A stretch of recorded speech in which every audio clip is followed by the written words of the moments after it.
price of freedom is death. We're coming to get our check.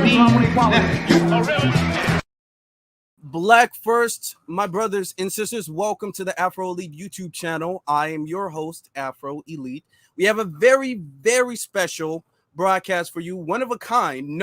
Nobody has ever done anything like this before. Today, Juneteenth, is the first day it will be done, and this will hopefully become like a Juneteenth tradition, an FBA Juneteenth tradition. So I do a lot of talking. I do say like, comment, share, which you guys should do that. You guys should have already did that. Like, comment, share. Also, we have a bunch of other FBA panelists and YouTubers who are coming onto the stage. I want you guys to subscribe to every single last one of them and follow them on their various social media pages. But without any further ado, I am going to start bringing them up, and we are going to have our very first FBA Juneteenth Power Hour for you guys, for you brothers and sisters this evening.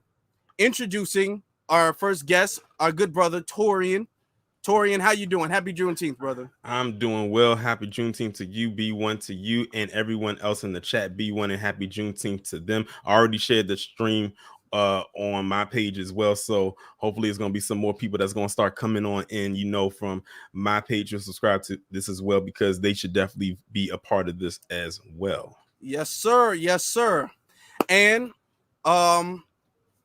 despite all of this righteous black masculinity that we have to always balance it out with some divine femininity. So none other than our wonderful, beautiful sister Zizi is here with us. Hey, peace, B1. Happy Juneteenth. Happy Juneteenth. You know we don't roll without this brother. This brother has earned so much respect from everybody in the community. So it would be a shame if I did not invite him here. We have our brother Sage. Sage, how you doing? And Sage is muted. Black first, family. How's everyone doing? Shout out to my brother Torian, my queen sister Zizi. Much respect to you, Afro, as usual. Much respect. And y'all know he's gotta be here. I couldn't have done this without him. He has to be here. It wouldn't have been complete if he wasn't here. Let's give a warm applause for our good brother, Black Alpha. What's poppin'? What's poppin'? Happy Juneteenth, family. Let's go to work. Let's go.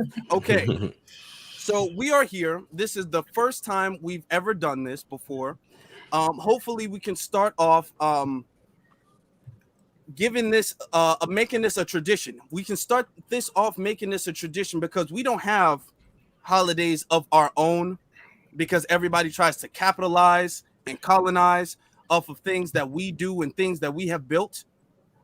So now we're going to start branching ourselves off.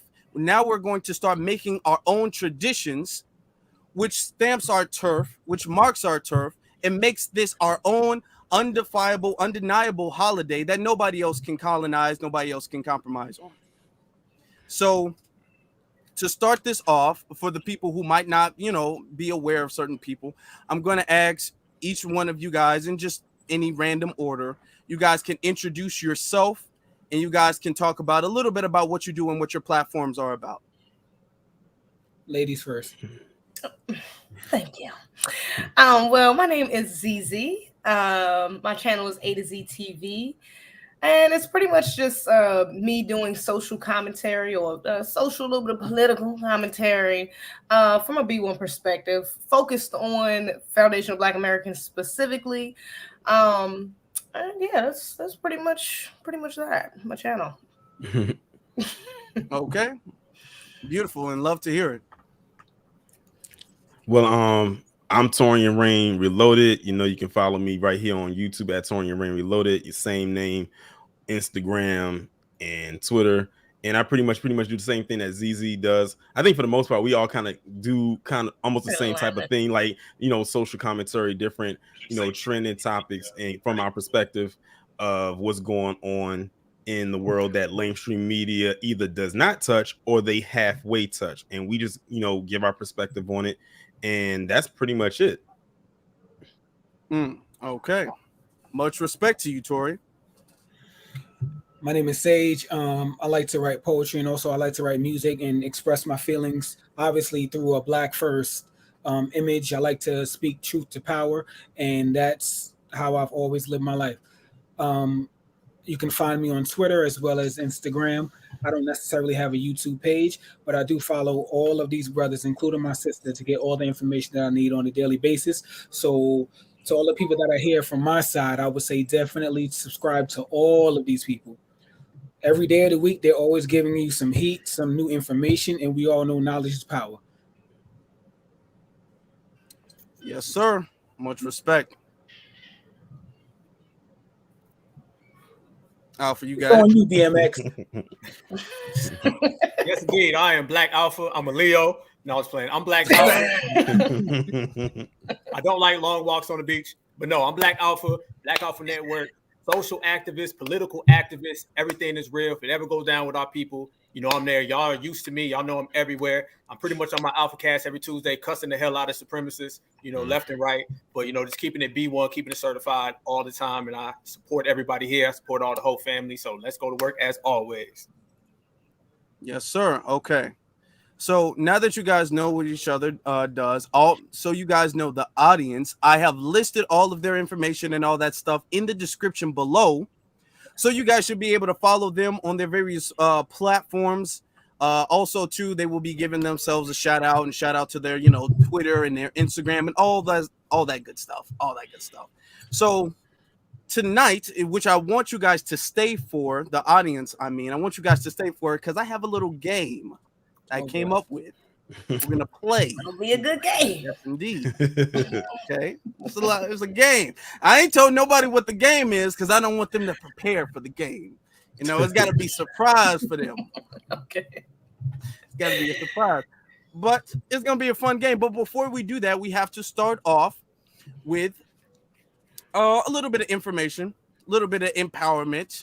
I want you guys to really get the sense and spirit of these individuals here. So I am going to pull this article up that I saw and I'm going to read it and then we're going to discuss it because we know how Juneteenth leads us into a conversation that we're all very active on, we're all very aware of, which is reparations. Okay, we understand that there was a big reparations task force in California and there's been a lot of discussion based around that because people feel as if the California task force will set the precedent for reparations across the nation. So without any further ado, I'm going to bring up this article and I'm going to read that.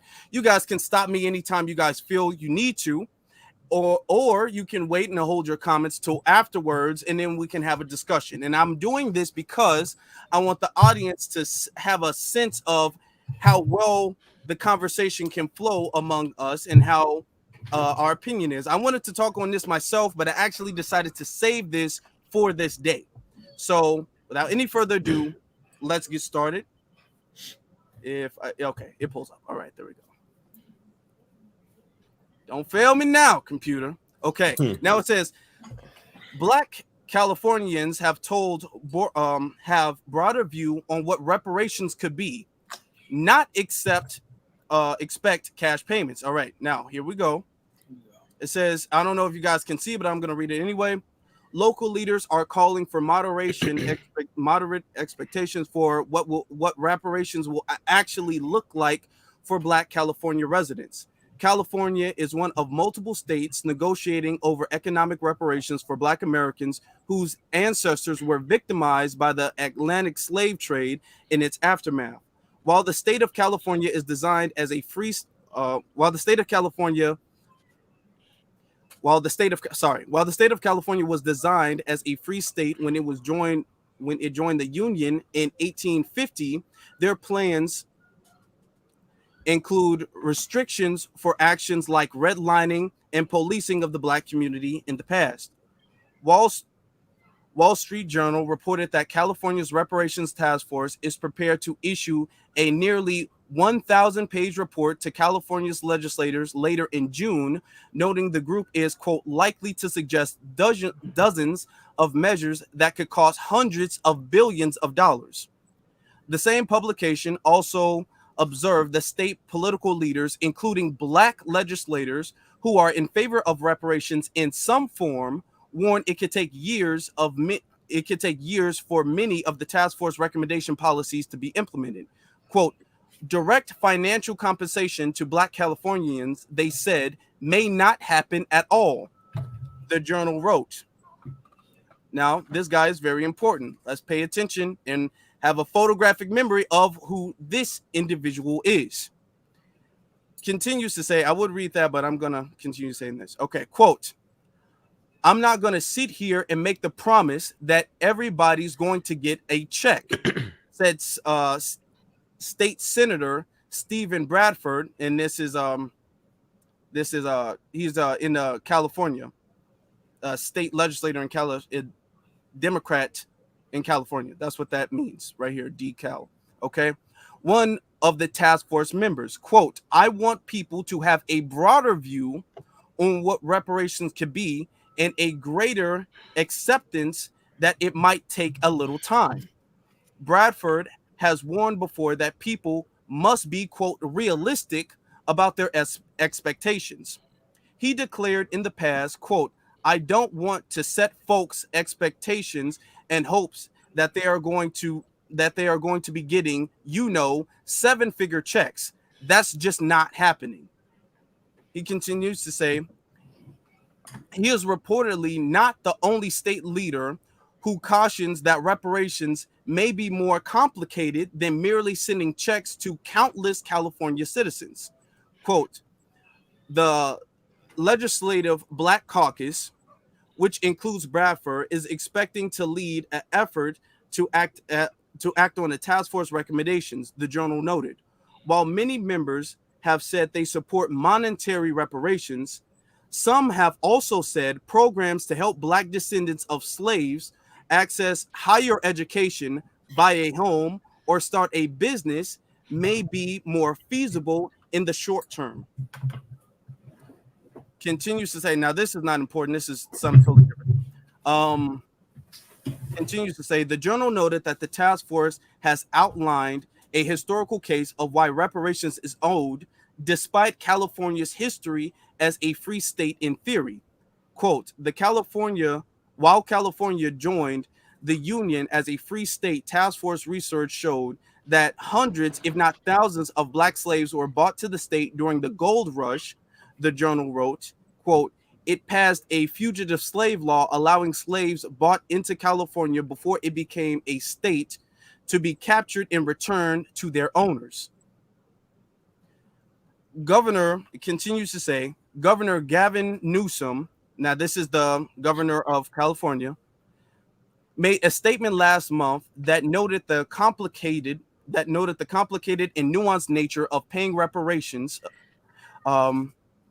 dealing with the legacy of slavery is about much more than cash payments. A spokesman later clarified that the governor is, quote, not ruling anything out. So officially the governor has not said no to cash payments, but the governor has not said yes. He's kind of soft shoeing a little bit around that. Continues to say, the journal noted that many local taxpayers are debating the idea of making payments of historical misdeeds. Quote, who is paying for this? One public letter to the task force asks, quote, should Japanese Americans whose families were interned pay, or women who were long considered chattel and couldn't even own property during slavery pay? And when they say women, they mean white women. They don't mean any other type of women. They mean white women. So we all know. Continues to say, California's plan to grant reparations to its Black residents could cost the state $800 billion, nearly triple the state's existing budget. Economics predicted in a preliminary.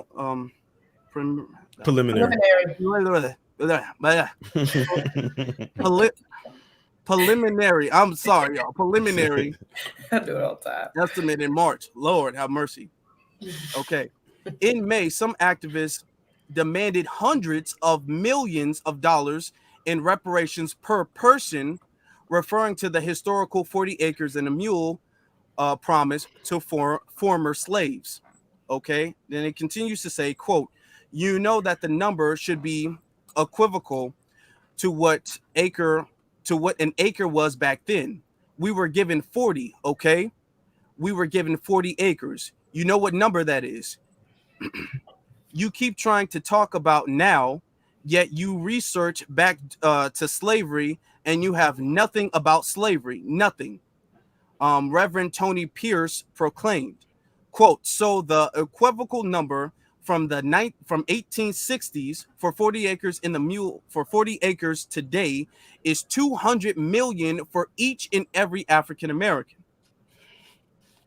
Then finishing this off, it says, however, leaders like California Secretary of State Shirley Weber, a former state senator who helped pass the law establishing the task force in the first place, noted to the Journal that actually implementing a reparations policy is no easy task with budget restraints. Quote, because now you're talking resources, now you're talking investment, she said. Weber also said that giving people money directly may not even be the best way to enrich their lives. Quote, if we say that the health disparity in the country is great and every black person gets $5,000, will that change the health disparities in California? Probably not, she said. So I was going to do a broadcast on this. I'm going to close this down now. I was going to do a broadcast on this myself, but I decided to save this because today is Juneteenth. And I wanted to hear what all of these brothers and our sister had to say about this situation. Excuse my, sometimes the words, when you're trying to read fast, your tongue gets twisted. Y'all know what it is. They know what it is. Y'all probably don't listen. They know what it is. Yeah. But this is Afro. Okay. Okay. Let me see. Now, starting off with whoever, what do you guys have to say about that article? It's a bunch of BS. I'm trying to keep it as calm. I'm trying to keep it as calm as I can. But that's basically what it is. You know, it's the same old crap that they've been saying for the longest now. Meanwhile, I don't know if y'all saw this recent article that came out where Germany is about to pay out globally to those descendants of the Holocaust like $1 billion. Like that just came out like last week, I think. And whenever there's a payout for any other group, there's no study being done. There's no task force. They don't interfere. They just give them the money, you know, or whatever little thing they got to do to make sure that that's who it's supposed to go to. That's who it is. With us, it's always this hassle. It's always these different hurdles that they have to do. They know that they can afford to do it. I mean, after all, how much money has Biden sent to Ukraine in the last year? It seems like Zelensky is getting billions of dollars a month, but they don't cry about that. So they definitely have the money. They just want to be cheap and stingy when it comes to us. But that's fine. We'll see how it looks in 2024. Okay. Yeah, they're definitely using codified language as well. They try to say, I heard you say something about this Japanese Americans have to pay, as women who were treated like chattel have to pay. And it's like you said, they're talking about white women. Okay, white women were not treated like chattel.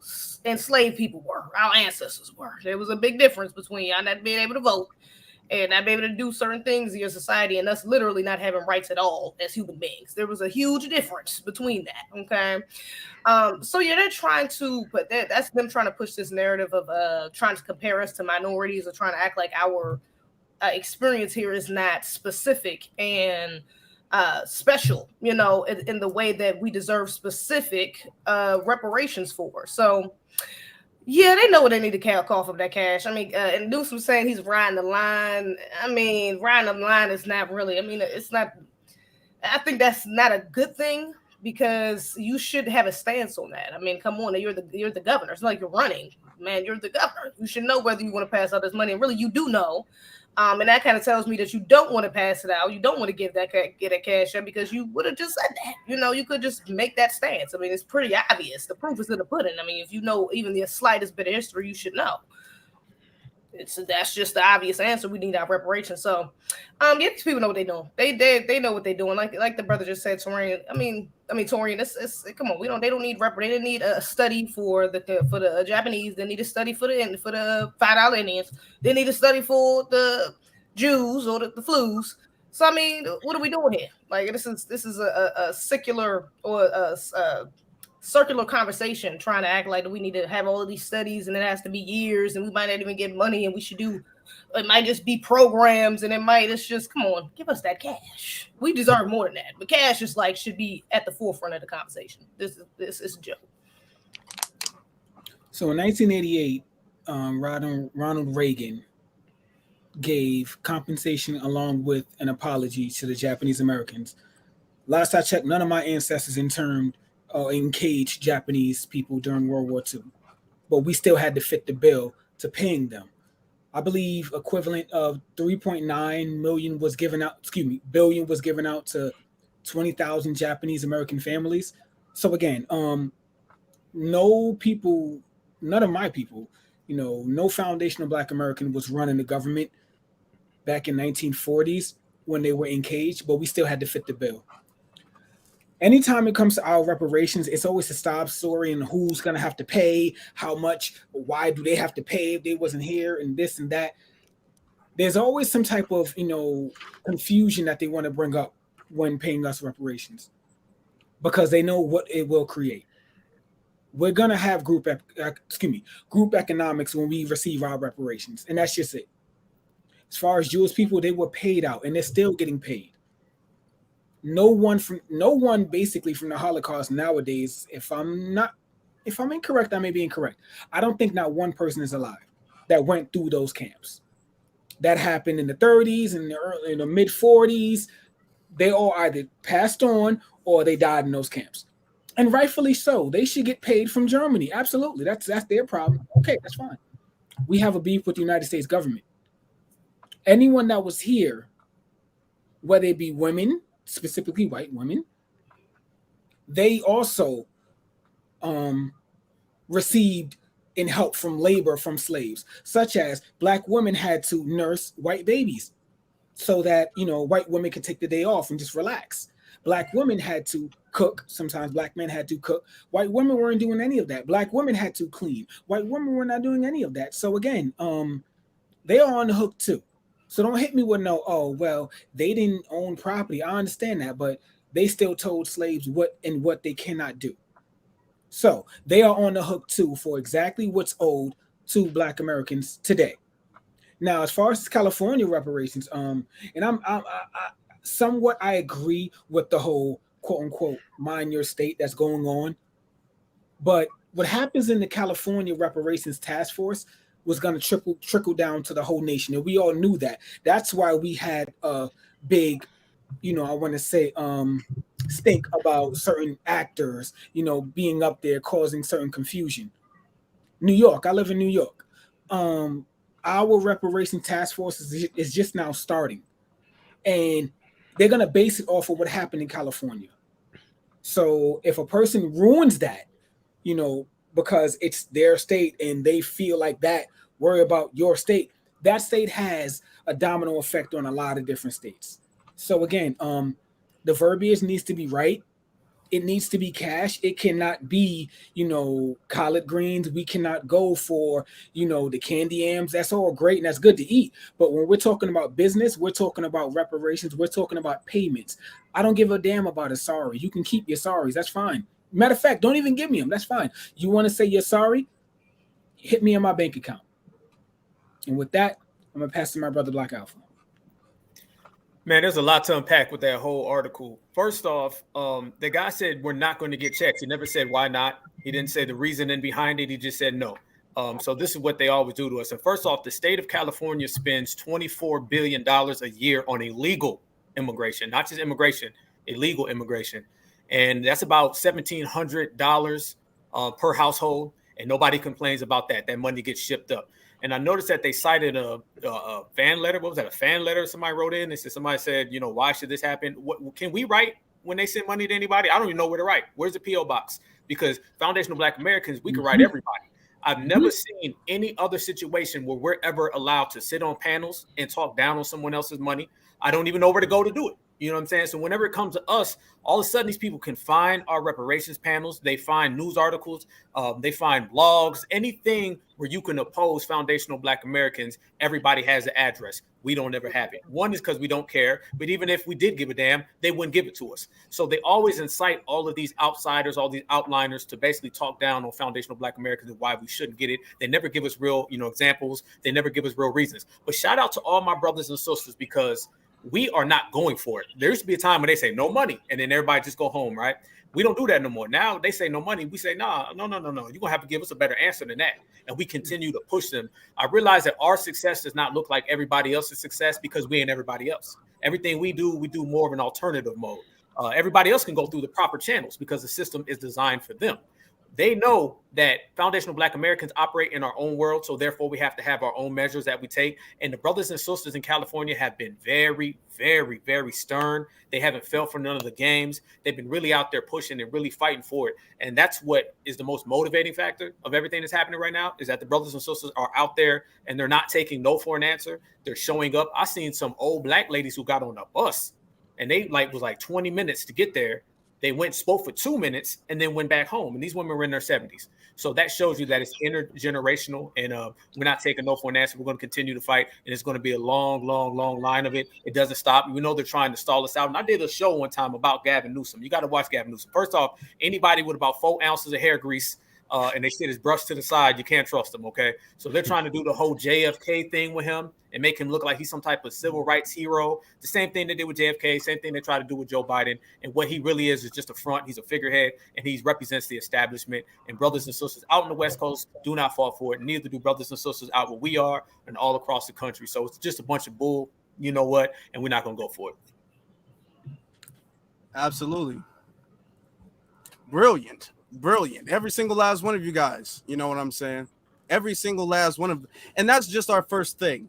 That's our first thing. Now I want to show you, since we're still on the conversation of reparations. Hold on, Afro. Before you move on, can I ask a question to you and Oratorian? No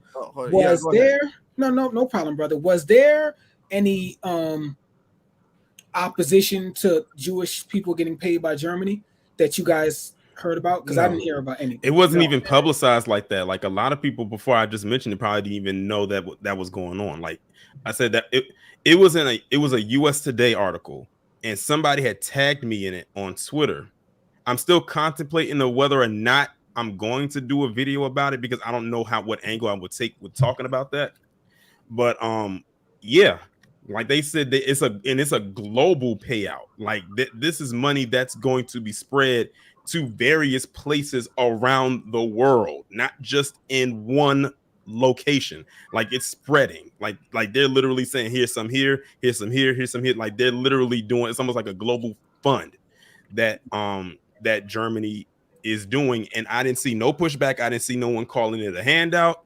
I didn't see anyone calling it a welfare program. You know, the usual stuff that they always say that we need to stop asking for, because, you know, they always like to say when we say we demand reparations, they say stop asking for a handout. Pull yourself up by your bootstraps. They don't say that to anybody else. They want to sit there and pretend and insult our intelligence like all these other groups, including them folks, as I like to call them, doesn't get money. Even still to this day are still receiving money right now. The latest thing that is going on right now, I don't know if any of y'all have seen it, is now you have a lot of mainly Asian Americans going after affirmative action because they're not getting into the school of choice that they want to get into. And the first people they want to go after is Black people. Meanwhile, affirmative action benefits white women the most. Like, that's heavily documented. So that's the next thing that they're starting to go after. So basically, as long as it works for them, they're fine. But if it doesn't work for them, then it's like, oh, it has to be this and it has to be that. As a matter of fact, I talked about one of them on my live stream this past Friday, where it was this Asian guy. He wanted to get into University of California, Berkeley. And he had like these high SAT scores, and he said he was trying to get to the school. He didn't get in, and then he tried to blame it on affirmative action. But the joke was on him because affirmative action was outlawed in California in '95, 10 years before he was even born. So he shot himself in the foot when he said that. So, but that's the thing that they like to go to. What it basically is saying is that Black people are put into a box where they can only be entertainers, actors, actresses, singers, athletes.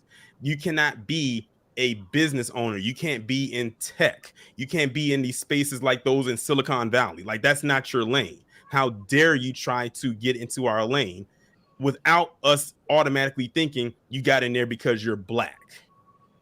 Meanwhile, when we pulled up the stats for those in India, many of them cheated on SATs. They were recycling tests.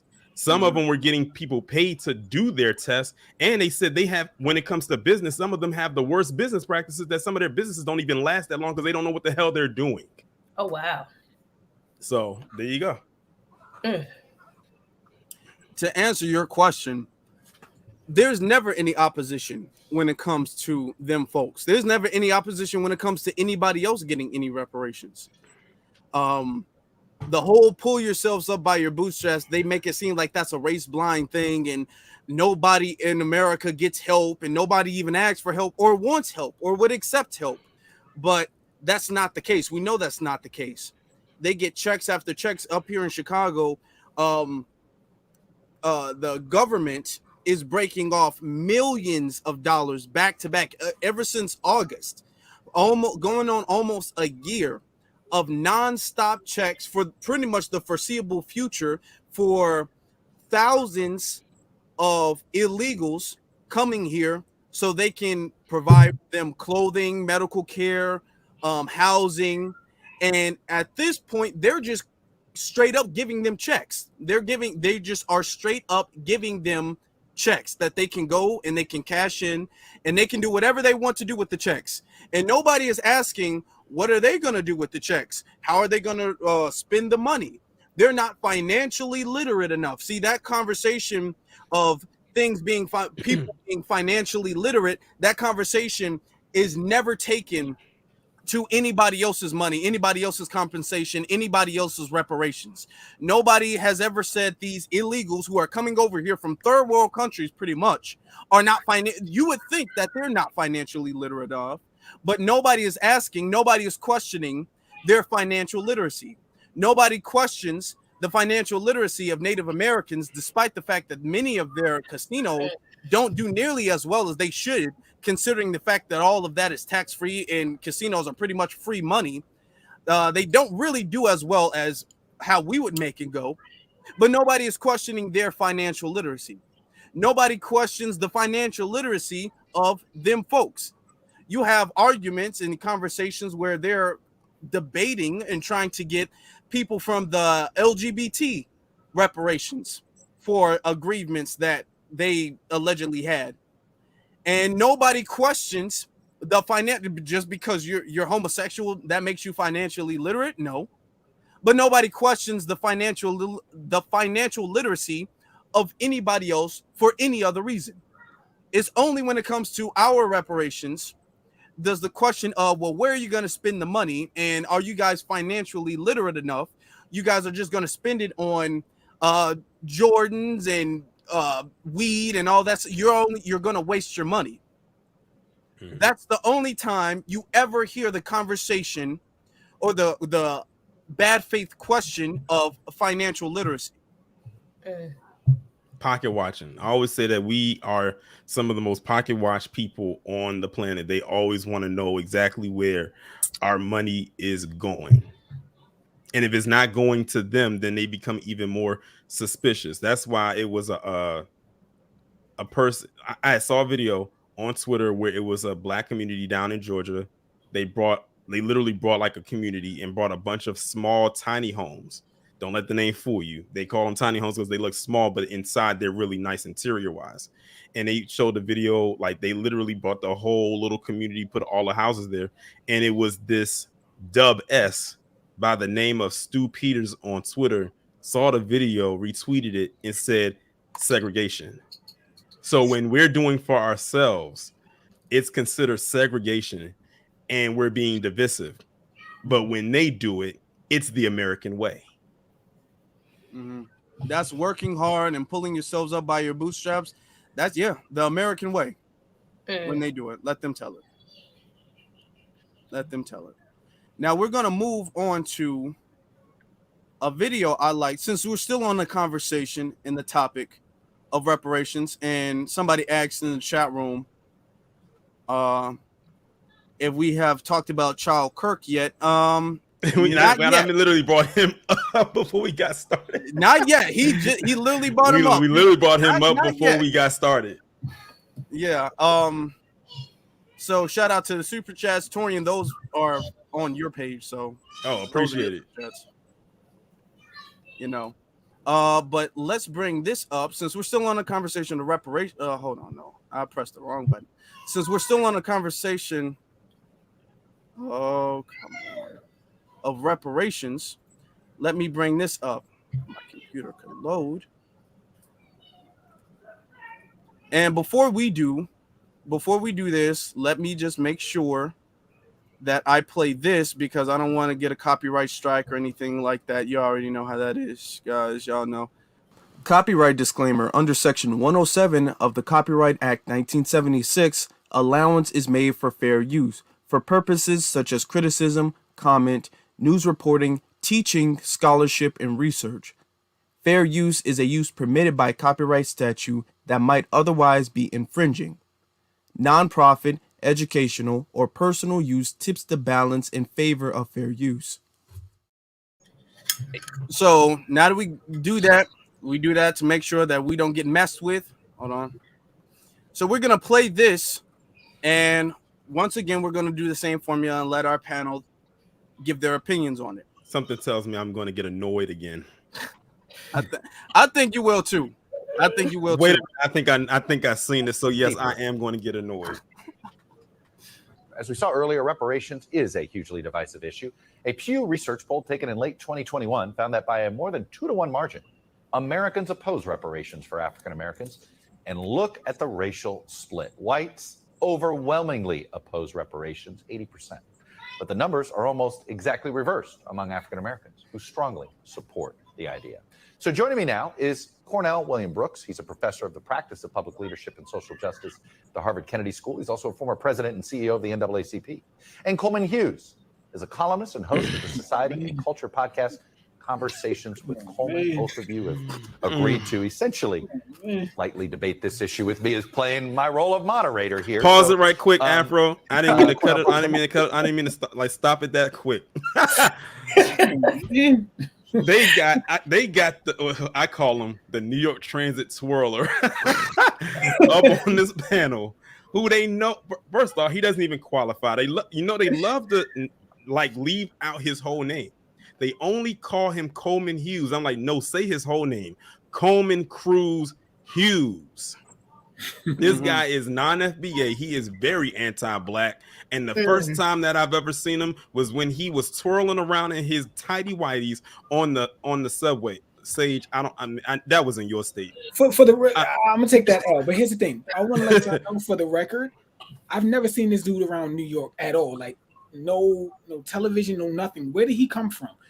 Where did they get him from? Seriously, because he just popped up on a reparations quote unquote task force or hearing, and I've never seen or heard of this man nowhere near on the streets in New York City. And you know what's so funny? That video that I'm talking about, where he's in his underwear on the train, I remember seeing it, and then once the video kind of went viral, for a little bit, it just kind of disappeared. Like, you really didn't see it again.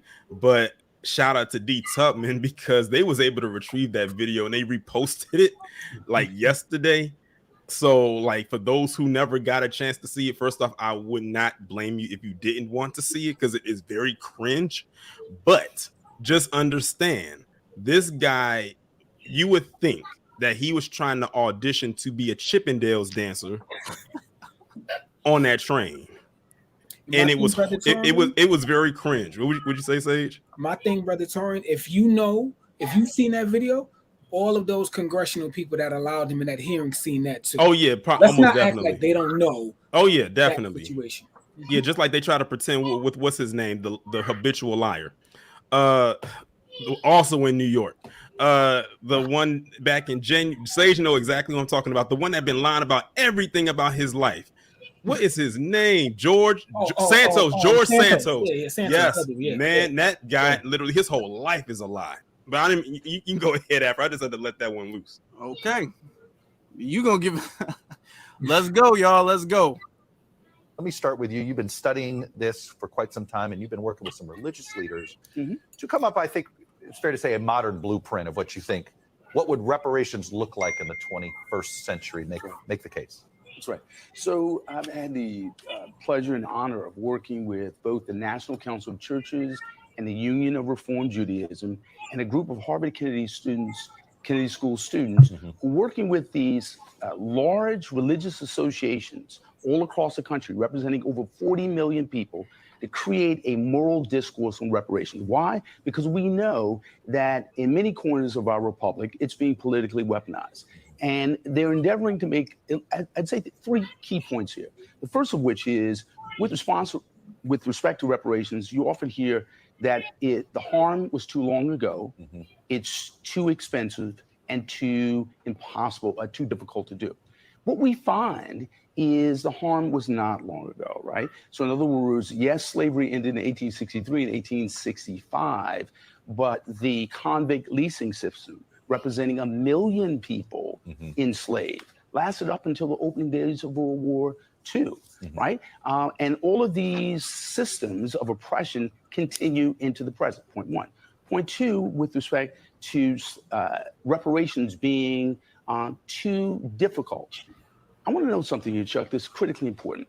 My colleague, Linda Bilmes, who's a public economist at the Harvard Kennedy School, we've done a study, and we looked at all of these programs across the federal government, and we make the case that we're already doing reparations. We simply don't call it that. So in other words, there's a norm in government which essentially says, if an American has been harmed through no fault of their own, the government will often step in to try to make them whole. We do this not only with respect to Japanese Americans who were interned after World War II, but we also do it with respect to veterans, with respect to people who suffered in a natural disaster. We do it with respect to children who've been harmed by vaccines. We do it with respect to pensions that are insured. So we do this over and over again, which says that we can do it. And lastly, we do it at the level of millions, billions, even trillions of dollars. So we can't afford to do it. All right, Coleman Hughes, let me bring you in here. You testified before Congress in 2019 against the idea of reparations. You said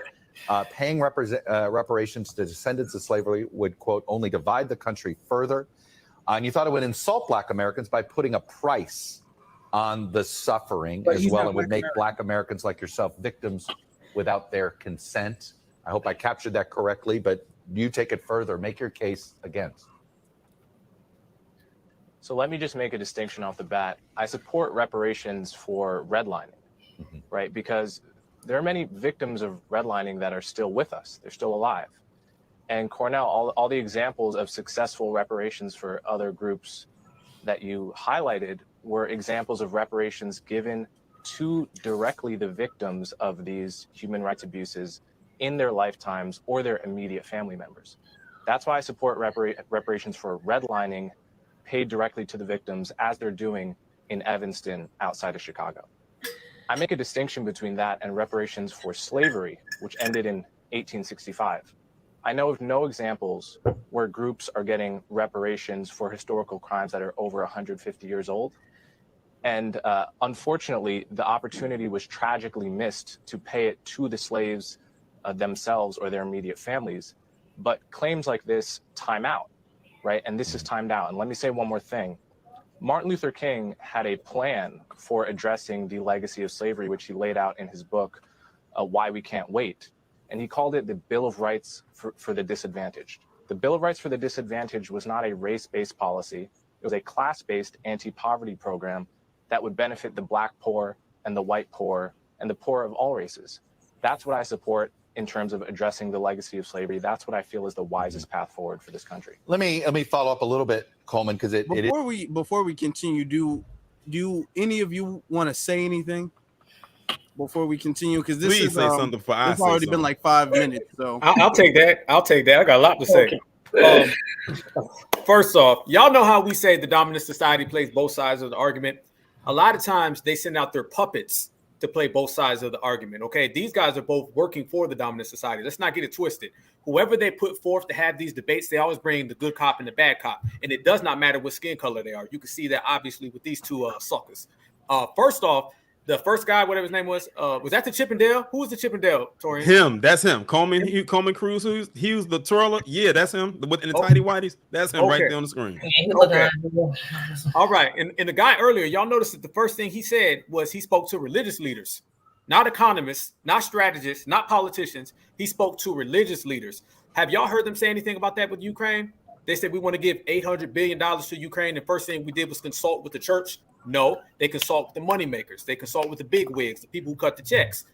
They don't say that with immigration. They didn't say that to those people in those other communities that we talk about, the Skittles community. Nobody sits there and says the first thing out their mouth is that they consulted with religious leaders.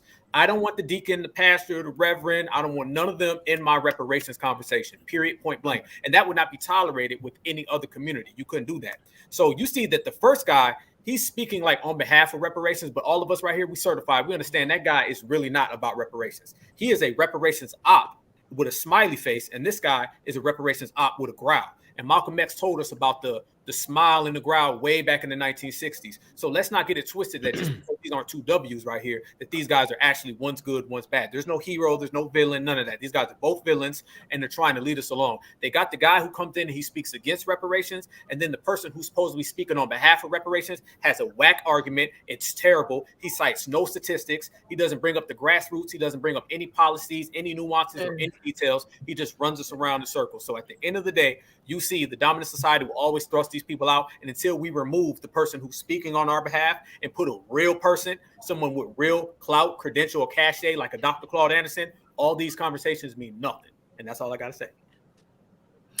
You see, and that's what they do, though. They like to keep it. They put people up here on both sides, because that's white supremacy for you. You know, duality. They'll play both sides. So they put people on both sides to keep it surface level and try to make it seem like one side is a little more legitimate than the other, even though both sides have hole in it, because neither one of them really understand what they're talking about, to be honest. Like, even I cannot, and knowing that he's non-FBA, one, he looks non-FBA, which makes even more sense. But two, I really hate the disingenuous, slimy, just, you know, codified languages they tend to use when they try to play like they're, well, I'm for reparations as long as it's for redlining and for those descendants and for those families and the direct relatives to them. When it's like, because slavery ended in 1865 and, you know, it's 150 years and it's been too long. It's like, first of all, even if we're being honest, slavery didn't even end in 1865. Okay, there's still many historical resources you can find that will tell you that literally there were people enslaved, shackles. We're talking about enslaved for real past 1865. I seen a brother who was talking about how he was in it. His grandfather was a slave up in like the 60s. We're talking about going into the 30s, 40s, 50s, and this is the time that we had MLK and Malcolm X.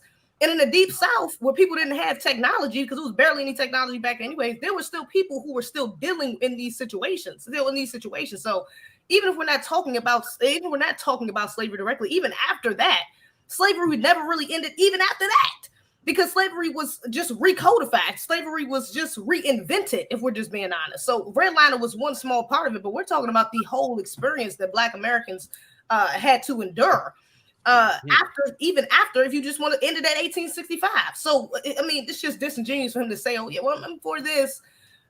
You have to read through the BS. You know, you got to read through the lines, because the people that talk like this aren't really for the liberation of our people. Just point blank period. Okay. Look at his face. Is that the face of a person that has any type of revolutionary blood that we carry in us? Look at his face, family. And I'm glad, Afro, you paused it on the right spot. Look at his eyes. He doesn't believe anything that he's saying because he has no type of connection to the people in which he said, because if I'm not mistaken, according to him, he can trace his roots to Monticello, correct? Now, last I checked, Monticello was not in Puerto Rico. So let's keep it real here for a second. Shout out to my people in Texas. We'll get to that later. But Coleman Cruz shouldn't be speaking on our behalf. They labeled him a Black American. There's nothing about, look at his face, family, and stand to his face while I'm talking about. There's nothing about him that screams Black American. The way he speaks on our behalf is very offensive. You wouldn't even get a Chinese person to speak on Japanese affairs.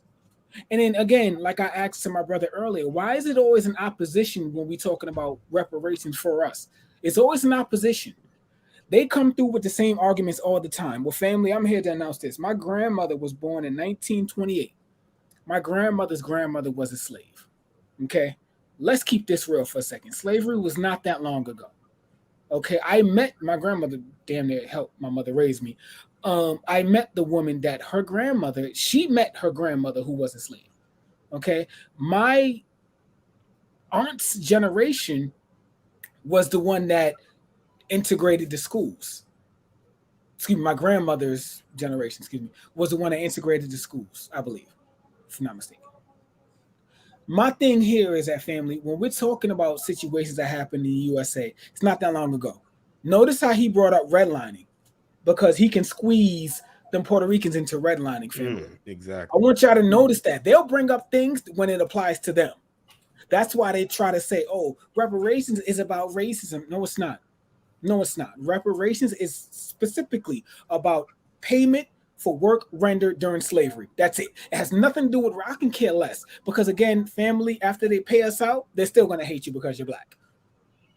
But they won't be able to victimize you, as our brother Jason Black says. Okay?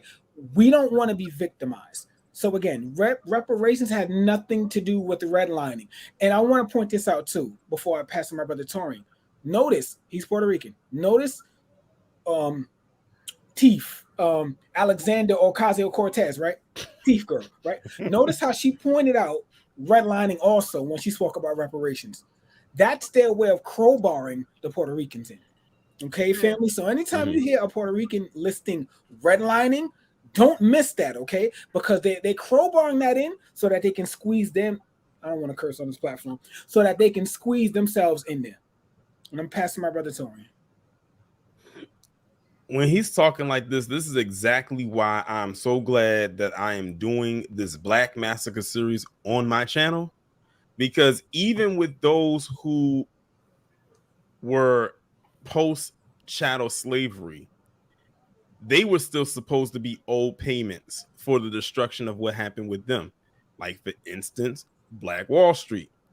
They are still survivors right now who are trying to get reparations for not only themselves, but even their descendants, because that's what they're owed. When I was doing the research for Rosewood, they paid them out crumbs. And when I say crumbs, by the time they ended up distributing it to all of the people it was supposed to go to, they each probably were given about $100 each for, you know, what happened down there back in 1923. Crazy. That's been 100 years over, because it happened in January of 1923.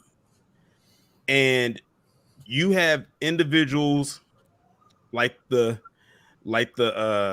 twirler, as I call him. I can't get that video out of my head every time I see his face. Up here, like Sage said, talking about redlining, and that's what came to mind too. I said he's mentioning redlining for a reason, because that's the part where it will start to affect his descendants. I mean, his lineage is right around that region. But no, we're going back to the inception, which is before your people got here.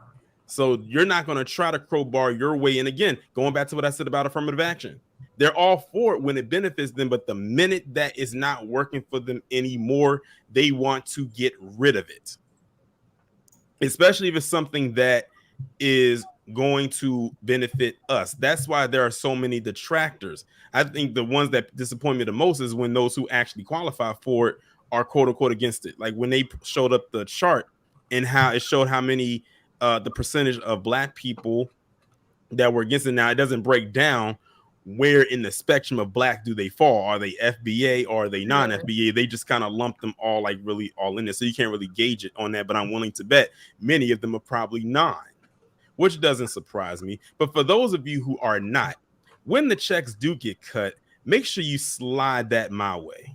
I'll find some use for it, since apparently you don't want any money. You too good for it. Apparently, Zaddy's ice is colder. That's all apparently I they don't want a handout. They don't want a handout. So when they, if you know, they get their checks and they, you know, we're going to remember that they said that they didn't want a handout and they don't feel like we should get reparations, so they shouldn't want to keep it. But one thing I want to note is, notice how about 2/3 of white society is opposed to reparations. Now, we're constantly being told that we live in this post-racial society and white people don't see race. White people are not like their ancestors were. They've changed. They oppose slavery. I'm gonna say this: if you oppose reparations, then you don't oppose slavery, and that's my stance on that. You can't say I oppose slavery. Slavery was horrible, but I oppose reparations. I don't like slavery, but they shouldn't be compensated for slavery. Those two things don't make any sense at all. So anyone who opposes reparations opposes or condones slavery, I would say. So as many white people say that, yeah, I just don't see slavery being a thing. I just don't see how that would work. Those are the people who, if they could go back in time and keep slavery going, they would do that. And I think it's important to know how many white people, and just because a white person approves of reparations doesn't mean they're not racist, so you know, but how many white people condone slavery, because that's how I look at that.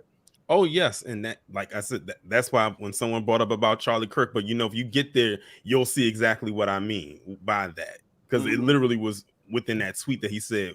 If you read between the lines of what he said, I bet you if they did a poll and asked, would you bring slavery back, I bet the vast majority of them would probably say yes. I always say I love when you're honest. I can appreciate that when you are honest. I always like the overt rather than the covert. I don't like to have to try to figure you out. Like, let me know up front what I am dealing with. Like, for instance, when Trump was running for president back in 2016 and he was kicking off the MAGA, you know, the Make America Great Again, there was a reporter, a local reporter in DC.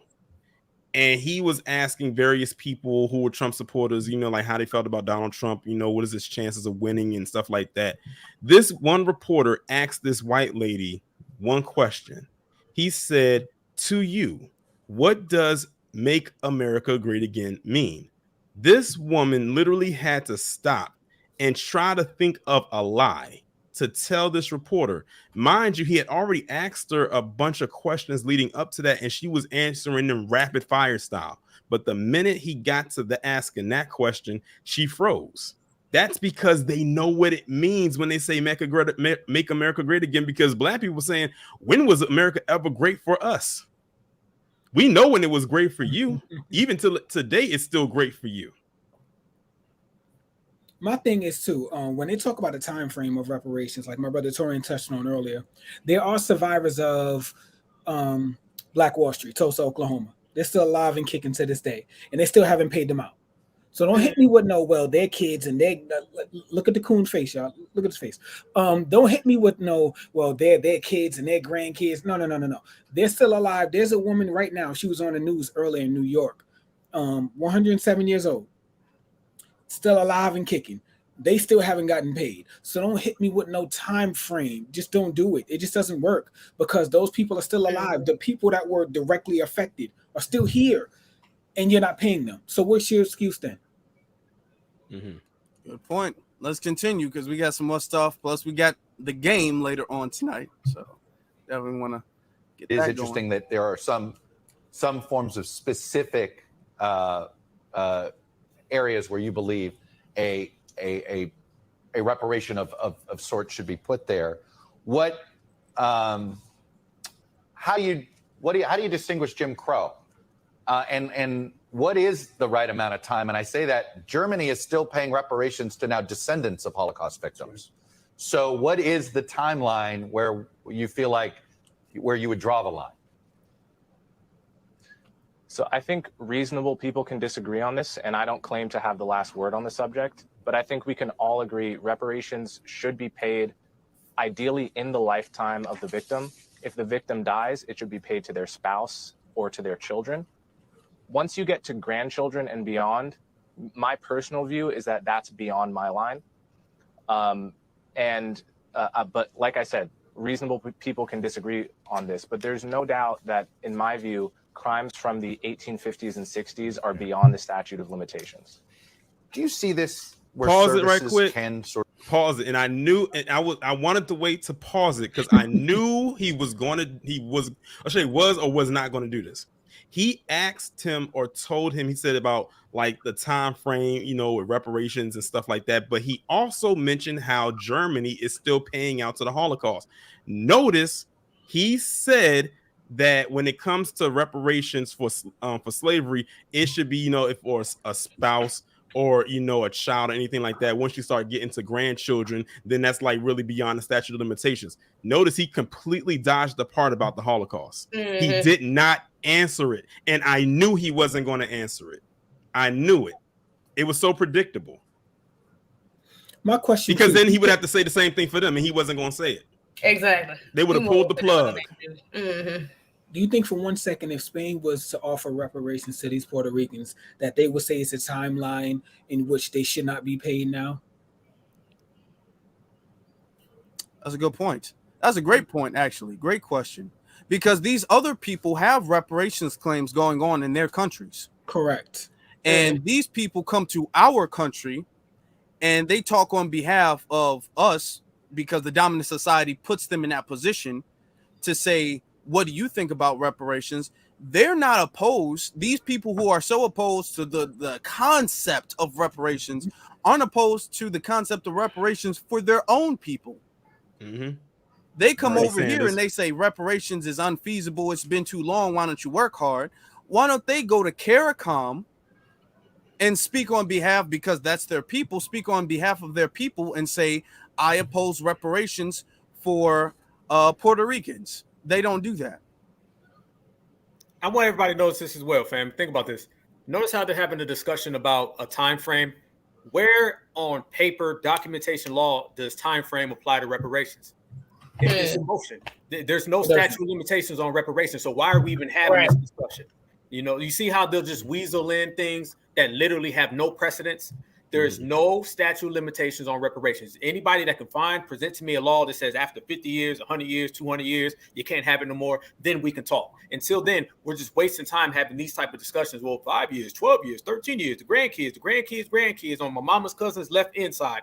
None of that means nothing because that's not on paper. Now, when we start talking about things, they always say we can't do it because it's not the law. But when it comes to this situation, they can just create laws based on public opinion and based on emotion. Where does that go? There's been a lot of wars that we don't agree with, but at the end of the day, if they want to send you to war, you're going to war. Half the people in America did not agree with Afghan war. They didn't agree with either Iraq war, but guess what? We went.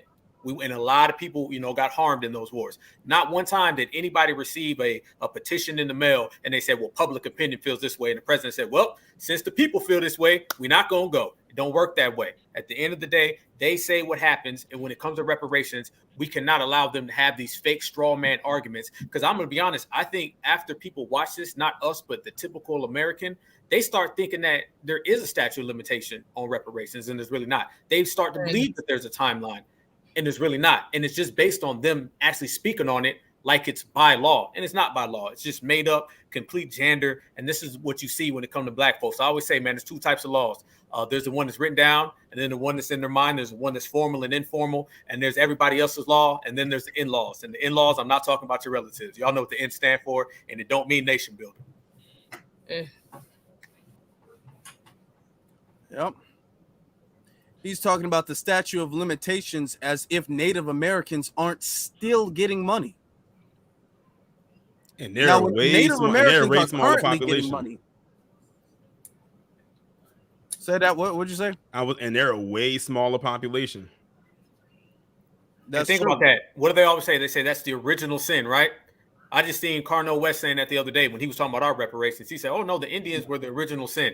So allegedly, you going back before us. Allegedly, y'all know the real history. But according to that, there's no time frame for it. It's just anybody can get it anytime, anywhere. But now when it comes to us, they want to put names and dates and times and what side of the country it happened and what's your relatives.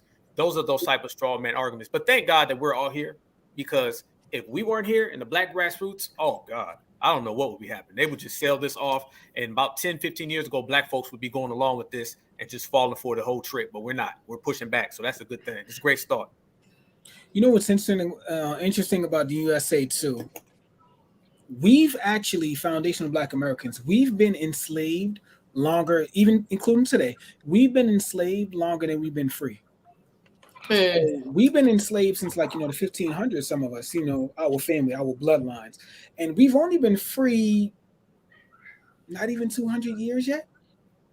So again, when you talk about a time frame, take all of that into consideration, Mr. Cruz. That's all I would ask.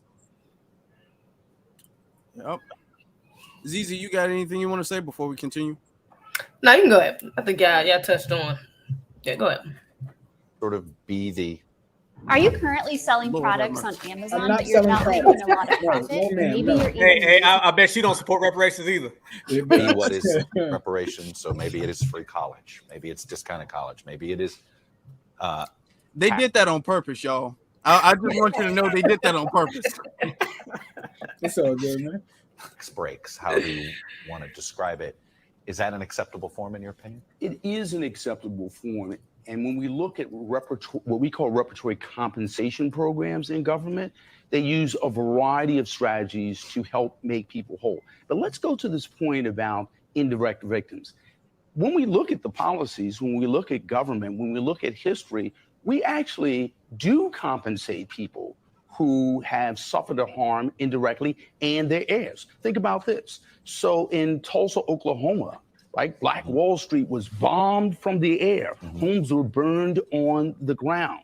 No compensation, including for victims who are over 100 years old today. But when we bombed islands in the South Pacific, as in the U.S. government, we paid compensation to direct victims, indirect victims, and their heirs as a consequence of an American government bombing people on the ground. The point being here is when you look at reparatory compensation programs, what you find is the variety of direct and indirect victims who are compensated for nearly every group but Black people. I want to play a clip from Ronald Reagan after he signed a bill to repay. Now, notice how he said schooling is reparations. I just want to point that out. He said going to school, going to college is reparations. So if they pay for our college, that's reparations, family. I just want to point that out. So remember when Brother Black Alpha said, this dude is not for reparations, cash payments. Oh, I don't want y'all to miss that. He said going to school is reparations. Go ahead. Japanese Americans who were detained during World War II. Here's what he said in August of 1988. Yet no payment can make up for those lost years. So what is most important in this bill has less to do with property than with honor. For here we admit a wrong. Here we reaffirm our commitment as a nation to equal justice under the law. Coleman, is that a model for how America should deal with this? Could it be a model for how we dealt with Japanese Americans? Like I said, the opportunity was missed in the lifetimes of slaves. I know of 0 examples of a group, an ethnic group, getting reparations 150 years after the crime in question. Now, when it comes to honor and symbolic apologies, I completely support those. I'd also like to point out many have been made and almost none have been really accepted. Pause it right quick, Afro. What? You should be apologizing to us for that cringy video. Oh, Lord. He needs to pay us reparations for that shit. No, let's get on it. Why does Afro always stop it at unique times? Look at this man. My pausing is impeccable, y'all. Okay, I'm Listen, man, go ahead. For Black Americans. So, for example, both houses of Congress officially apologized for slavery and Jim Crow in 2008, 2009. The Senate officially apologized for lynching in 2004. Slavery is, of course, a state's issue, as you know, and at least 8 different southern states have issued official. Now, I want to pause it real quick. Now, he said they apologized for lynching in 2004, So but George wasn't Floyd, you know what? No. George Floyd just lynched a month ago?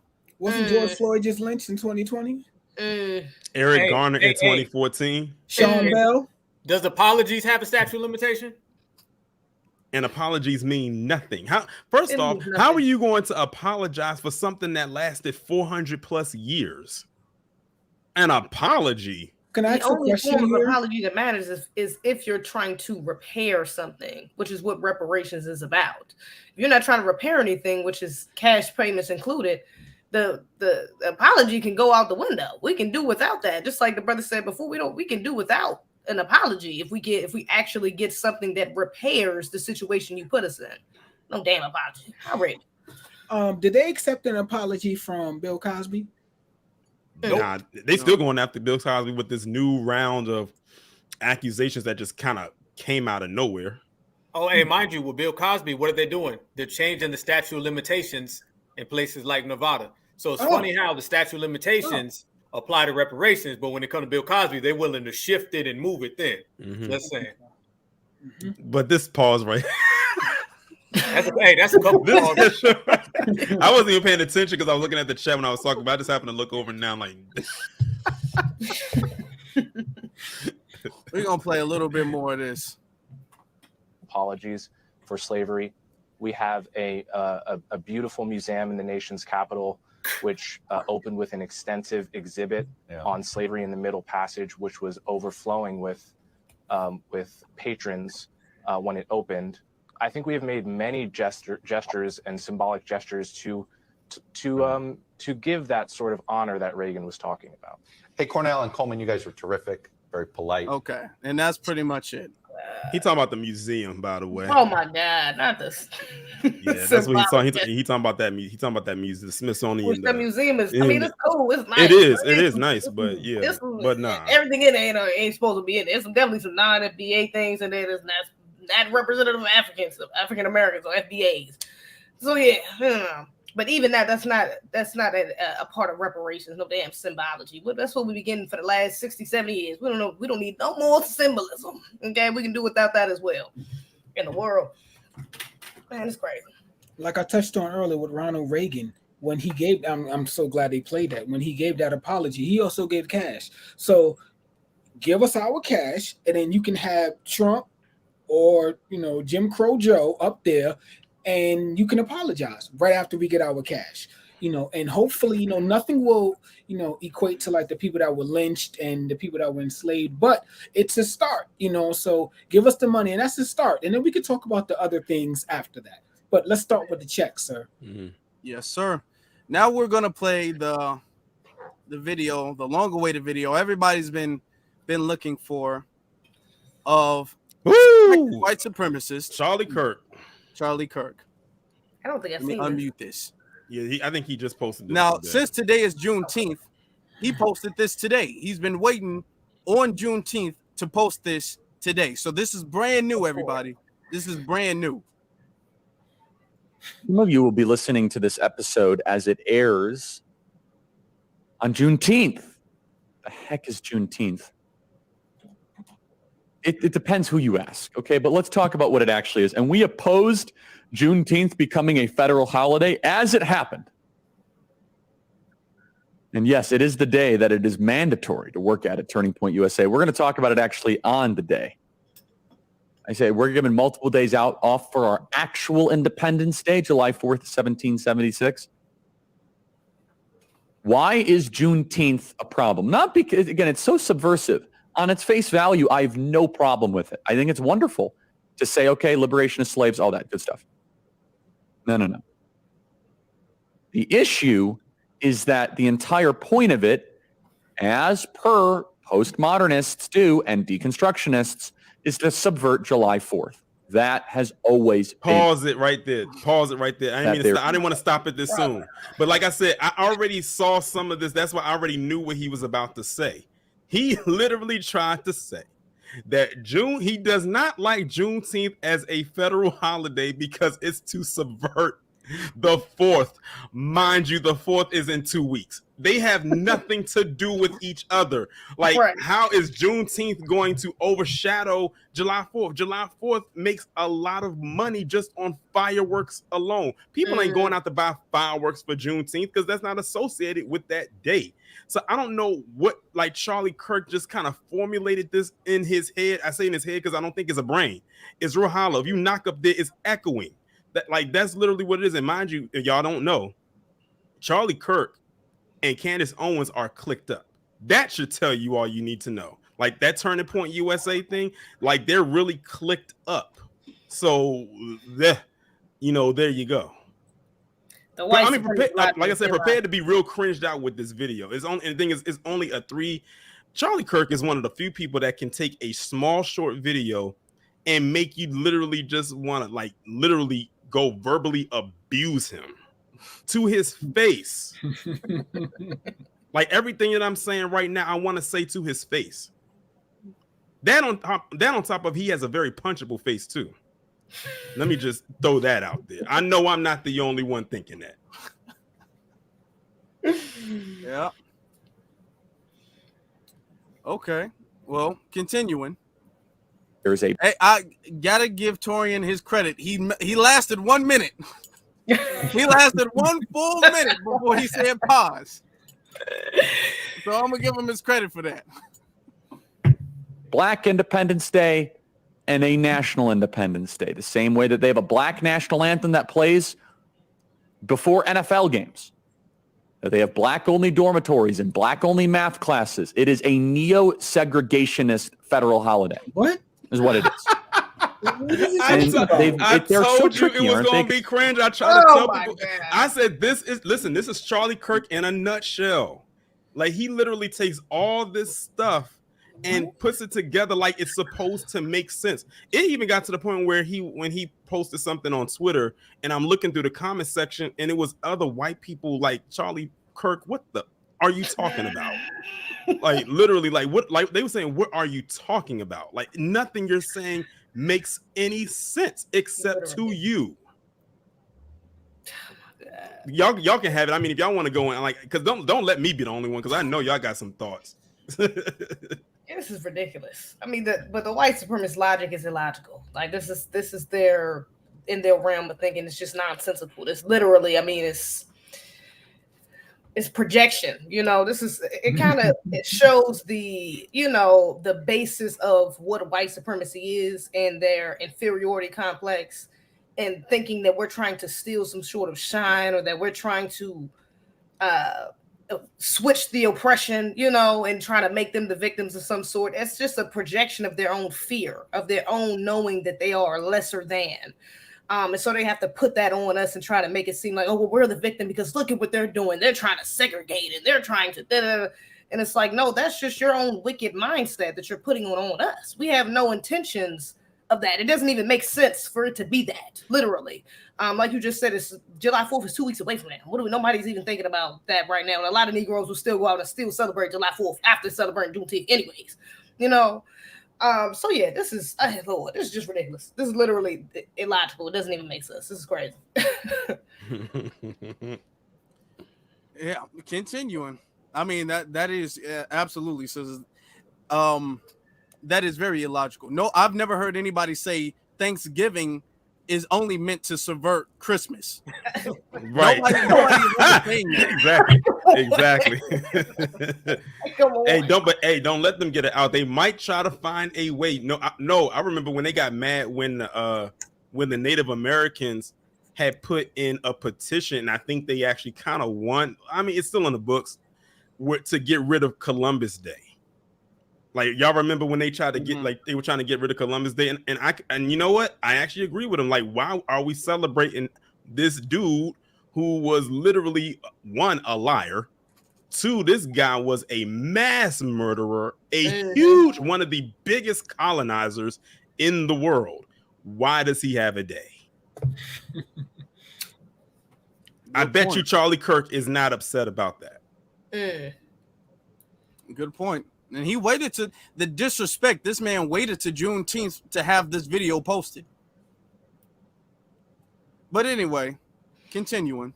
Because they say, oh, Charlie, you against the emancipation of slaves? Of course we're not against that, because that's not what this is about. This is a summertime competitor to create multiple Independence Days to further deteriorate, erode, and destroy the celebration of our actual Independence Day. I tweeted this out in 2021. In 2021, I tweeted out, making Juneteenth a federal holiday isn't about emancipation of slaves. If it was, they would make September 22nd, Emancipation Proclamation Day, a federal holiday. This is about replacing July 4th, just like the 1619 Project This is about dude is replacing so irate and 1776. so mad. He couldn't even say proclamation right. He added like 2 additional letters. Emancipation Proclamation. What is that? He was so irate. He couldn't even say the word right. Did y'all catch that? Oh God. I didn't actually. Like, run it back and you can hear it. Like, he said Emancipation Proclamation. Like, what is that? This is outrageous. I tweeted out, making Juneteenth a federal holiday isn't about emancipation of slaves. If it was, they would make September 22nd, Emancipation Proclamation Day, a federal holiday. It's about replacing July 4th, just like the 16th.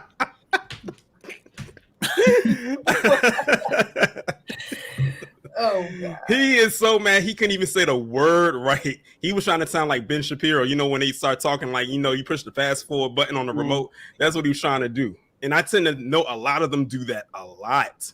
So imagine if you had this video sped up. Man, he would be out here sounding like a chipmunk. He would. That's funny. I'm glad you caught that. Yeah, he did. He's so irate. Can't even read his damn notes that he wrote down for this thing. He wrote this down for this, and he can't even read them right. 1619 Project is about replacing 1776. Conservatives must reject this. So, yeah, I mean, if they want to make an Emancipation Day, just make September 22nd a federal holiday. But now we have a full week of Juneteenth festivities. A full week. Stop. We have a whole month during Pride Month. Just stop it. Oh, my God. Week? Where did you get a week from? Juneteenth is only one day. A week? Are you kidding me? It's people that would still be firing off fireworks the day after, 2 days after the 4th. Listen, we all know it. After the 4th, you still hear people on the 5th, the 6th, the 7th still firing off because they got to shoot off the leftovers because they bought so much. They probably didn't fire all of them off. So what is he talking about? A week. We only do this for one day. He is so mad over one day and talking about some Emancipation Proclamation Day on the 22nd. That does nothing for us. And I bet you if they did make that a day, he'll come right back on his platform in September talking about why did they make this a day? Because you said so, you idiot. And by the way, in case y'all didn't know, Donald Trump actually was going to try to make Juneteenth a federal holiday before the Biden administration did it. Y'all can look that up. He actually was going to plan on doing that if he got back in office. It's documented. So it's amazing how they don't bring up how Donald Trump wanted to do that first before the Biden administration ended up doing it. But see, he couldn't do it because it was that time of getting ready to possibly be reelected. So he couldn't, it wasn't like it was something he could do. But he initially said, I want to make Juneteenth a federal holiday. I would say, you guys know that Labor Day is in September, right? Yeah. So if they changed the holiday to make it in September, he would say that would be supplanting Labor Day. That the Emancipation Proclamation Day is there only to supplant Labor Day. Yes. It's always going to be something. He would come up with something, no matter what day, what month, he would come up with something to have an issue with. That's why I said it's funny. You know, this is like I feel like I'm doing one of my breakdown videos right now because this is exactly how I would be acting. Like right how I am right now with this video right here. All right, continuing. At some point, you got to wonder, and the answer to the question is actually very simple. Why do these people need so much celebration? Why do these people need so many rituals? And the answer is super simple. It's because they're not religious. Well, they're religious in their own way, but those of us that go to church, we're part of something. Those of us that, if you're an observant Jew, So if you completely secularize your society, like I need to be involved in something, so you just start to create this pagan garbage. So You are you wonder trying what to say percentage of that the population Juneteenth really is like witchcraft now? Because he said rituals. I don't know about y'all. I got to ask the panel and ask the people in the chat. Did any of y'all go to any type of ritual today? Did y'all like put rocks in a circle and start standing around holding hands and cutting your hands and putting your hands together like this and calling up to whoever to come down, like, you know, using your spirit? Did any of y'all walk on water today? Nope. Did your water turn into wine? Did you part a sea? Because I don't know. I'm lost here. This is how you know that the typical white supremacist is delusional. Like you're looking at it right here. This is how many of them think. And the crazy part about it is when you look at the comment section of any video they post on YouTube or tweet that they put on to Twitter, you have all them people down there saying, you are so right. Oh my God, you are such a genius. You are such an intellect. Charlie Kirk 2024. Like literally, like when you see that, like it's like, that's why I say I don't know who's worse. The people who put the stuff out there or the people who listen and try to regurgitate it. Like, who are you talking to? Well, he regurgitates their talking points. So he speaks for them. He's their mouthpiece. So, you know, one thing I love to do is I love to sit back, you know, even though this is painful, I love to sit back and just listen to white supremacists talk. I really do love to, you know, sit back and listen to that. Question, Charlie Kirk, Turning Points USA. Is he Jewish? I don't know. But one thing I want to know is he mentioned Christianity, so he probably isn't. He mentioned Christianity. If and that's another thing. If you see Christianity in their bios, yeah, that's another telltale sign. If not going to the church was a problem, if apparently this is because of the lack of people not going to church, is the 4th of July, is that a lack of people not going to church as well too? Because the 4th of July is not a religious holiday. It really isn't. So why is their non-religious holiday okay, but our non-religious holiday that's not okay? I'm stuck in the part where he's talking about like we doing rituals. I didn't do one ritual today. Look, in a couple of years, they're gonna be out like, you know, on Juneteenth, black people just go out and start killing random white people. But that's what you know. What they do.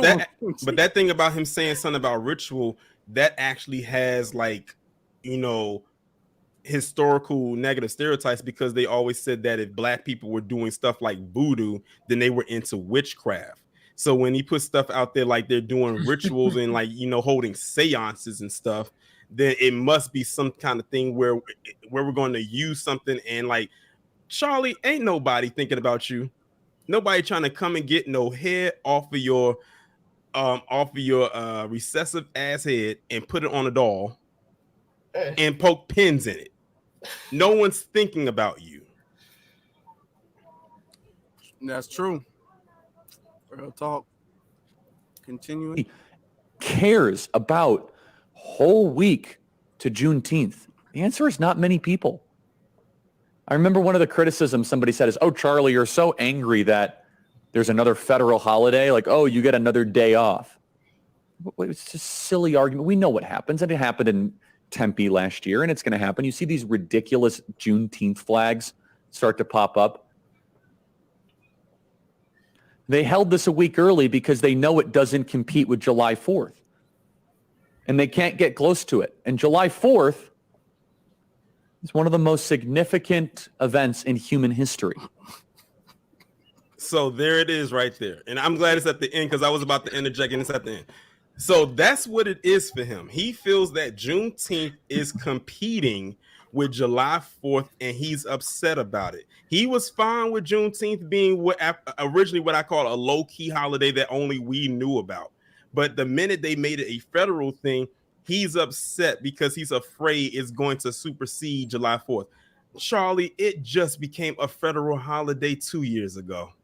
July 4th has been around since 1776. I highly doubt a holiday that's been around since a few centuries is going to lose to a holiday that's now been federalized for only 2 years.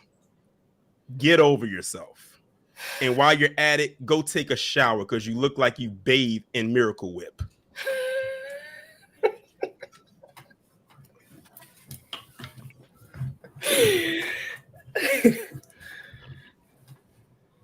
Y'all got it. I think I said all I need to say. Hey, the Torian's going off. That's if y'all not subscribed to him, what are y'all doing? Right.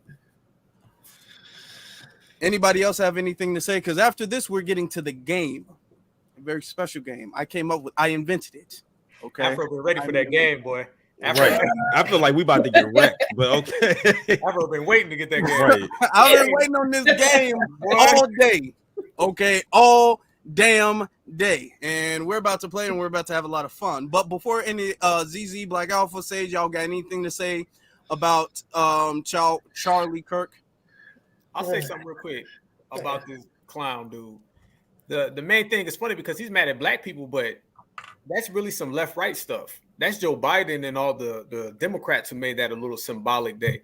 At the end of the day, when it comes to foundational Black Americans, I'll be honest with you, most of us would prefer Juneteenth, like you said, Torian, to be a low-key holiday. Yeah, a lot of us were mad that it turned into a federal holiday because we didn't ask for it. And see, and that goes back to what I was saying, when we are mad about something versus when they are. See, we didn't want it to be a federal holiday because we knew it would get hijacked. Look at all the stuff that they have attached and leached onto Juneteenth. And look at like all the stuff that's going on this month. You got to think, June is Black Music Month.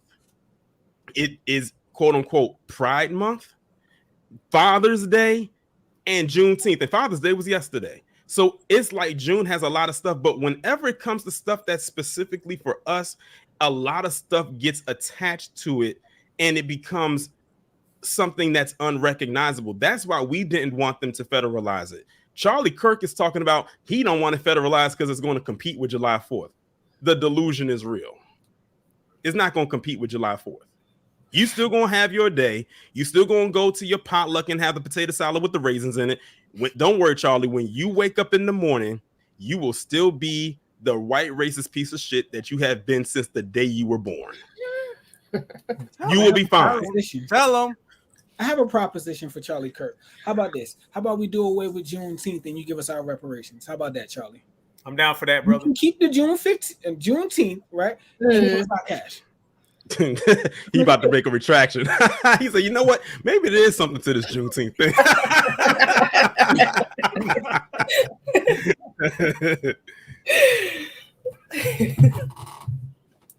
All right. Okie doke. I'm just gonna do this right quick. Now, starting off, since people are going in order, I'm gonna be the host of the game. I'm not playing the game with them. But we have to know what order we're gonna take this in. So, in order to do that, I put people's names in this list randomizer. Okay. So when I press this button, it's going to randomize the list, and whoever is first, second, third, fourth, that's where it goes. Okay, so everybody knows I'm not being biased. I am being completely fair. There could be nothing more fair than this. This is a machine. All right. So without any further ado, let's go. Hold on, let me see. Okay, so it goes Torian is first, Sage is second, Black Alpha is third, and ZZ is fourth. Yes. All right. So what we're going to do is we're going to play a brand new game that I made up. I'm so proud. My heart is beating so fast right now. Y'all don't understand. I came up with the first, and hopefully this will become a tradition, but the very first, let me pull this up. Before we go, I'm going to show you guys the prize for winning or getting a certain amount of points. You have to get 100 points to win the prize, and the prize comes from me. I personally will send you the new design of the FBA red, white, and blue shirt. So whoever in this game, and there can be multiple winners, whoever gets 100 points, everybody can win if they get 100 points. And there's enough for everybody. Whoever can get 100 points will be shipped this shirt from me. And for the audience who's looking at it in envy, you guys can go to the link and you guys can get it. It's 15% off today. The sale ends today. Okay. So you guys know what the prize is. All right. Now I'm going to introduce the game. So we are going to play. Computer stop. We're going to play. Hold on. Where is it? We are going to play the very first FBA Jeopardy. Well, I have a feeling it was a Jeopardy game, but I didn't want to like jump the gun though. Yeah, yes. This is the first FBA Jeopardy of all time. The most fantastic game, period. All right, let me move the logo out the way because the logo is kind of blocking that a little bit. So we have 5 different categories. Now, in order to win the prize, you have to get 100 points. Now, as you can see, it goes 10, 20, 30, 40, 50. Easily, you can get over 100 points. All right. What we're going to do is we're going to start in the order of Torian, then Sage, then Black Alpha, then ZZ. You pick a category, then you pick a number. I'm going to go to it. You're going to get the question, and you have 7 seconds to answer the question. If you don't answer the question in 7 seconds, or if you get the answer wrong, then it will get passed on to the next person. If you get the answer correct, you get to go again with any category of your choice. After 2 questions, even if you both get them right, then we'll move on to the next person. So everybody will have a fair chance to play. Now, I did this. I kind of made it easy. Hopefully it's going to be fun. Hopefully next year, now that people can see it and think about it or whatever the case is, they can add more stuff to it. But since this is the first time and I didn't want to like hit y'all with the super heavy questions because none of you knew about this game. None of you knew, so none of you had any time to prepare or anything like that. I wanted to be fair and give just some questions that I feel you guys would get fairly easily. Okay, so our very first FBA Jeopardy tradition on Juneteenth. Starting off with our good brother Torian. So Torian, you pick your category and then you pick what number of points that you want to go for. I'm gonna do FBA music for 10. FBA music for 10. You knew I was going there. Okay. Now, 7 seconds. Name the number 1 selling album of all time. Thriller. And it is Thriller by Michael Jackson. So Torian gets 10 points. All right, let me just write that down. 10 points there. Going back. Now, Torian, you go again. 7 seconds after I answer. Give the name the question. Okay. I'll do FBA figures for 10. FBA figures for 10. In 1977, who was the first person to die in the Revolutionary War? 7 seconds. Crispus Attucks. Crispus Attucks for another 10 points. So Torian is up to 20 points. Now we're going to move on to Sage. FBA music for 20. Hold on. You guys see it, right? Hold on. FBA music for 20. I knew Sage was going to get on with the music. Okay, FBA music. That's why I went to another category because I know he wanted that music. Okay, FBA music for 20 points. All right. The song F the Police came from NWA. What rap group? NWA. Sage for 20 points. Okay. Okay. Next category. Or you can be in the same category. It doesn't matter. FBA music for 30. You just go hog them all, huh? Oh, FBA music for 30 points. points. This house, I know ZZ about to steal it. So no. Okay. No. What was Tupac's most successful song? 7 seconds. Love. You said what? California Love. California Love is correct. Nice. So I Sage, definitely wasn't gonna say that. If that was my question. Sage with 50 points. Black Alpha, you can go. I'll take FBA music for 50. Alex, I mean FBA music for 50 points. All right. This better be home. The first black artist to own his master records. 7 seconds. Sam Cooke. Incorrect. Oh, damn. ZZ, you got it. You can get a chance to steal. For real?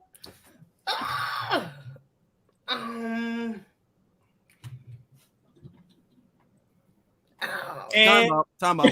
We'll skip that. We'll go back to that one. But now ZZ gets to pick another category. Egregious. Let me do FBA quotes for 10. FBA quotes for 10. The term foundational Black American was coined by who? Tariq Nasheed. Tariq Nasheed. ZZ for 10 points. Okay. Now you get to go again. Let's do FBA quotes again for 20. FBA quotes for 20. Quote, when we come to Washington in this campaign, we're coming to get our check. Martin Luther King. No. Martin Luther King. Oh, I'm gonna let that go. Whoa! If you said his whole name, right? That would have been it. That would have been it. Why are you playing dirty, Sage? Okay. All right. Malcolm Luther King. All right, ZZ, I got you. So ZZ for 20 points, giving her a total of 30 points. Now circling back to Tori. Okay, give me FBA achievements for 10. FBA achievements for 10. The black inventor, this black inventor is best known adding the carbon filament, making the light. Oh my God. usable. God, isn't that? Oh my God. 5 seconds. That is. Time's up. Sage, you can steal. You have a possibility to steal. Lewis Latimer. Who is Lewis Latimer? Who is Lewis Latimer? Lewis Latimer is correct. Yes, sir. With Sage getting another 10 points. Sage, and now you get to pick. Let's go to FBA history for 30. FBA history for 30. The Nation of Islam was founded in what city? 7 seconds. Chicago. Incorrect. Black Alpha, you get to steal. Hold on, let me go back. Damn, I thought it was that. Thanks, Sage. New York. 5 seconds. You said what? New York. Oh. Incorrect. ZZ, you get to steal. Can you bring that back around? Detroit? Yep. Detroit for 30 points. I knew she was gonna get it. Okay. I should have said Detroit. So I guess ZZ, it's on you now. Let's do FBA figures for 20. FBA figures for 20. This person is known for freeing enslaved black people from the plantations through the Underground Railroad. Miss Harriet Tubman. Harriet Tubman is correct. Another 20 points. ZZ got about 100 now. She need to get up out of this, man. Just get up out of here, man. Okay, ZZ, you get to pick one more. Let's do FBA history for 20. FBA history for 20. Yeah. Hold on. I don't know what's going on. It's not clicking for some reason. I don't know what's going on. Hold on for a second, y'all. Hold on. See, they got to do this to me. Now it's all frozen up. Not when I get this close. I'm mad. I should have had that Lewis Latimer one. And the thing is, it was right there, and I was like, I said, if I say Thomas Edison on here, I'm gonna get roasted. So I said, it's like it's not him. I almost said Con Ed. I said, no, that's the name of the electric company. You said Con Ed. Torian. Go back to that music masters questions. Nobody answered that, and I didn't get the chance. And that's a $50 question, so I'm about to go back to that. I'm just letting you know right now. I already know the answer. As you should. I'm stealing. Okay, well, since that's not, if that's an issue, what we're gonna do is, since you said FBA history for 20 points, right? I'm gonna have to pull this up manually, so not to show the answer. Okay, here we go, manually pulling this up. First time, we got to make it. We got to make it work. How we do now? Share screen again. Oh boy. Now, our brother Torian, the dude that's about to get a whole Pulitzer Prize for his groundbreaking series of black massacres, was about to say Con Edison. I don't understand, bro. I don't understand. I'll be honest, that name floated in my head, but I was like, no, I can't say that because that's definitely the name of the electric company, not ZZ. Is your turn, and here we go. Juneteenth originated on what year for 20 points? 7 seconds. 4, 3. 1865. June 19th, 1865. Okay, for another 20 points. Hey. All right, let me go back. Now we'll let you pick again. Oh, me? Yeah. Okay. FBA quotes for 30.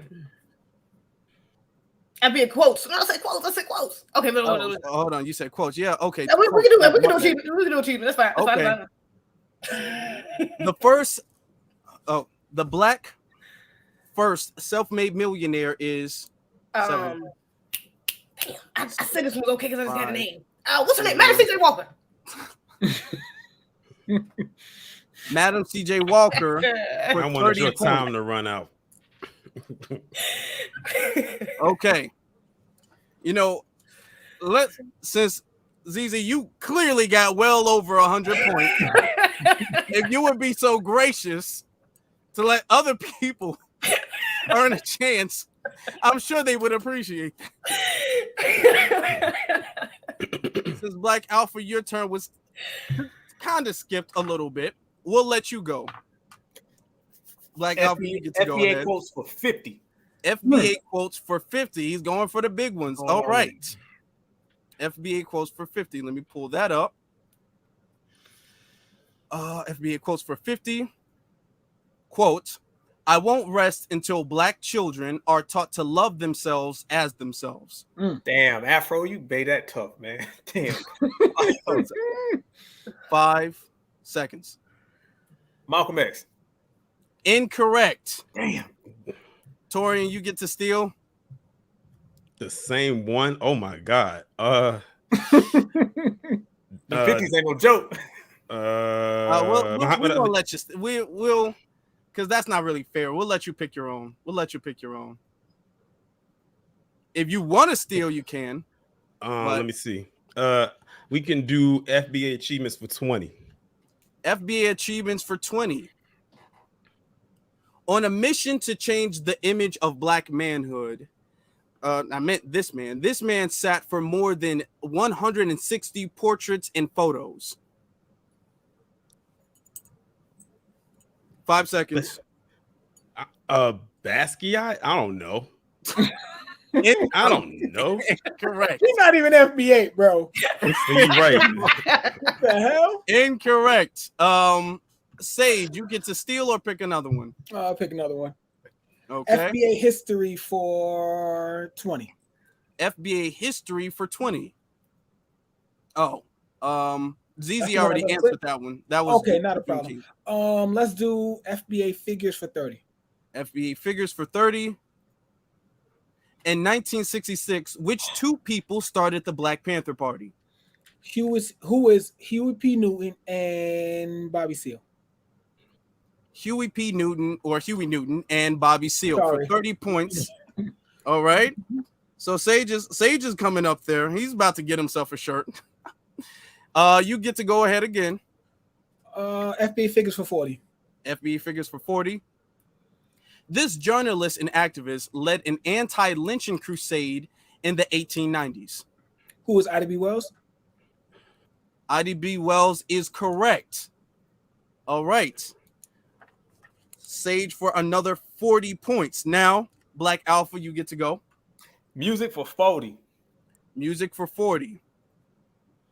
In 1977, she became the record holder for the most Hot 100 chart appearances by a female artist. Her name is...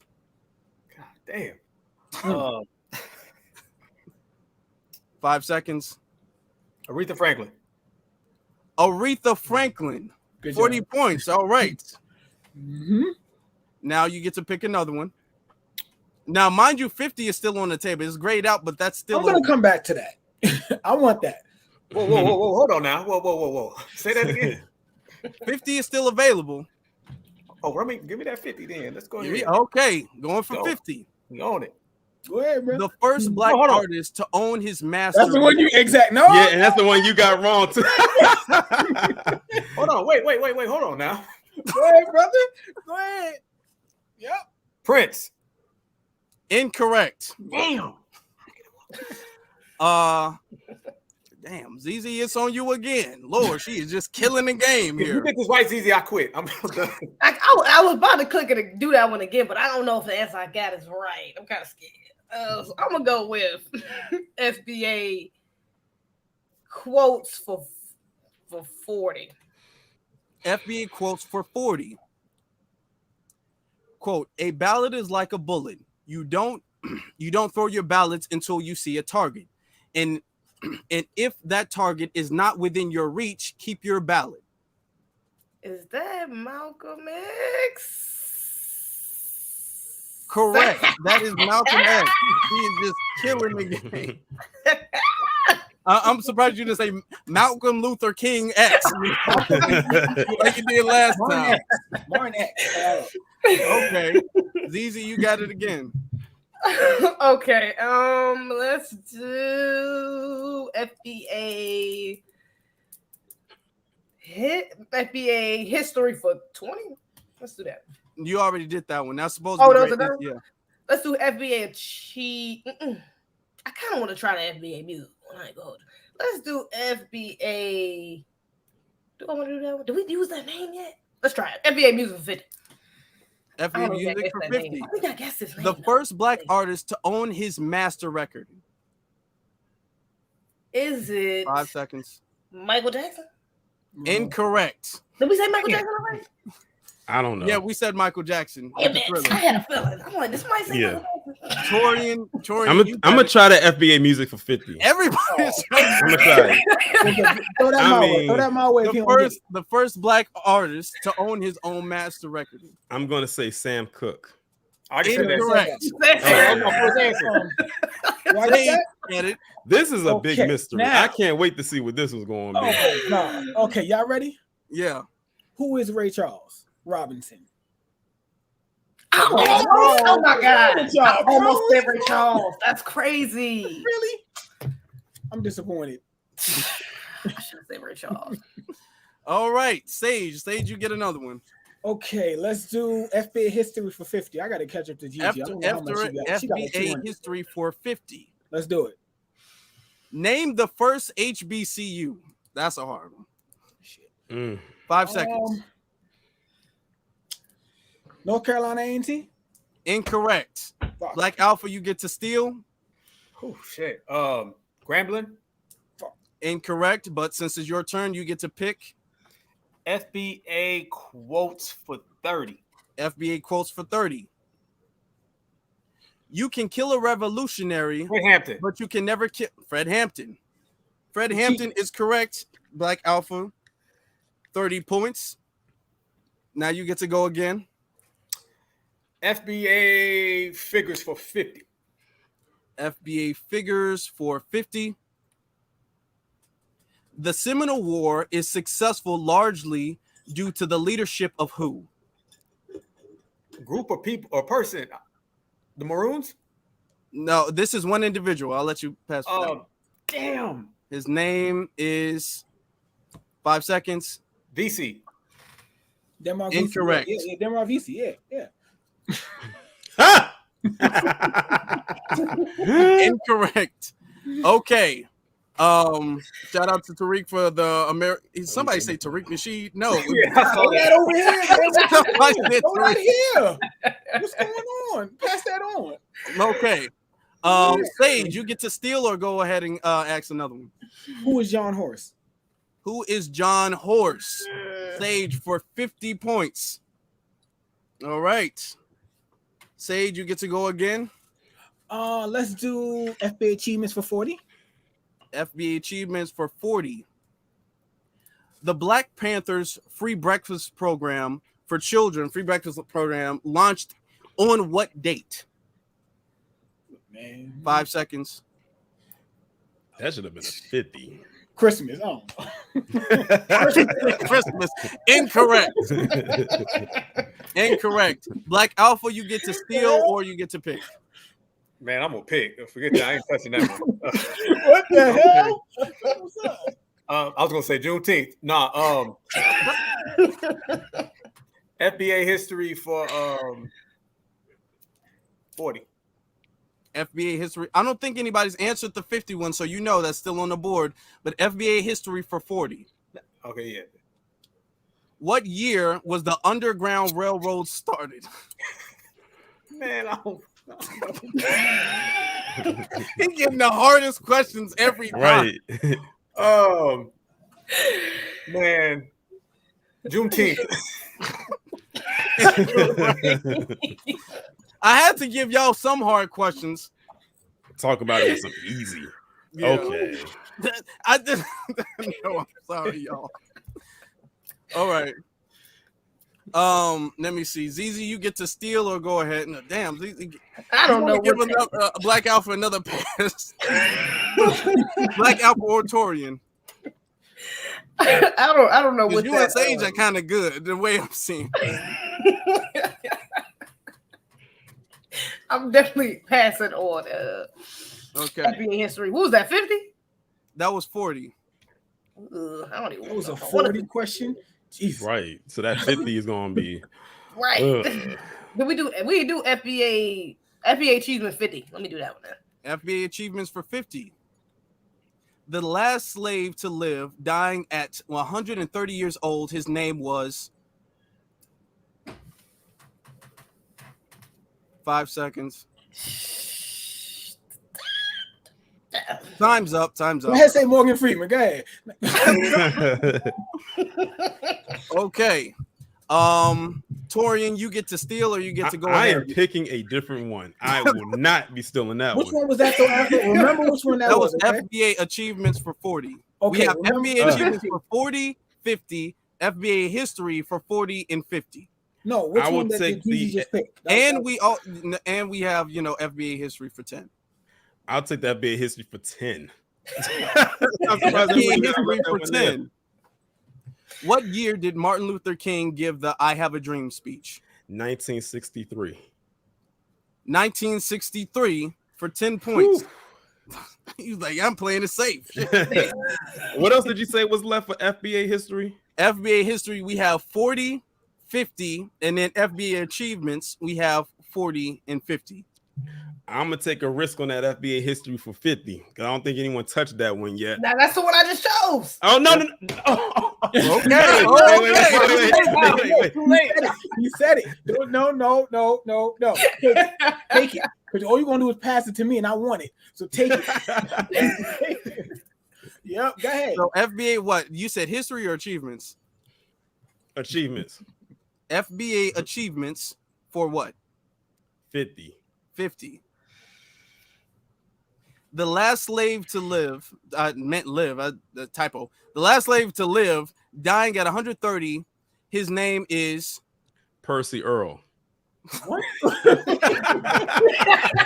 Incorrect. Incorrect. He said that with conviction too. Right. You know what? I'll take that. Yeah. Sage, why don't you let Black Alpha? Because you and ZZ clearly y'all got y'all shirts, unless y'all trying to buy for the whole family. Go ahead, Black. Let's let Black Alpha go ahead and try that. Go ahead. I want to be I dramatic. want there to be multiple winners if they can be. I want to be dramatic. Read it to me again. Okay. He said, I want to be dramatic. Oh, That means he already know what it is. That's not the one. I ain't touching that one. 50. I don't want that one either. The last slave to live, dying at 130. His name is. Oh my God. Sylvester McGee. Sylvester McGee. There we go. For 50 points. Black Alpha got 50. All right. He's coming up. All right. Now you get to pick again. What's left? 100. Now we have FBA achievements for 40, FBA history for 40 and 50. Oh man, give me a FBA history. What was the one with the Black Panther? Because I don't want that one. I want anything other than that. I can't tell you which one that was. Sorry. That's not gonna get answered. Give me FBA history for 40, unless it's the Black Panther one. Then I don't want it. No, don't click that. Once I click into it, you can answer. Okay, no backtrack. Okay, here we go. Let's go. What year was the Underground Railroad started? I messed that up again. Hold on. It was 18. I have no goddamn clue. you got to be more specific than that, brother. 1862. Incorrect. Incorrect. Torian, you got it. Which ones are left? We have FBA achievements for 50, and then we have FBA history for 40 and 50. No, Afro, I think we got FBA achievement for 40, I believe.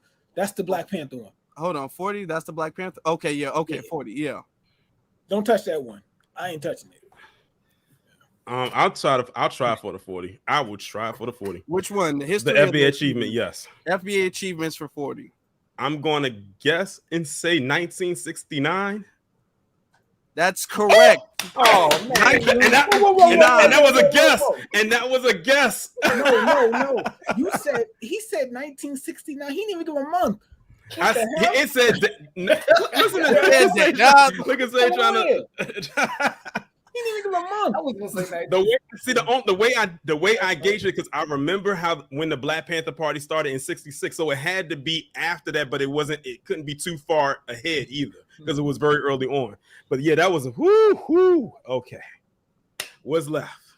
Okay, now you have the last two is FBA history for 40 and 50. FBA. We're gonna try for that 40 again. I mean, it's inevitable. I mean, we're gonna be going around this all night. What year was the Underground Railroad started? The year, yeah.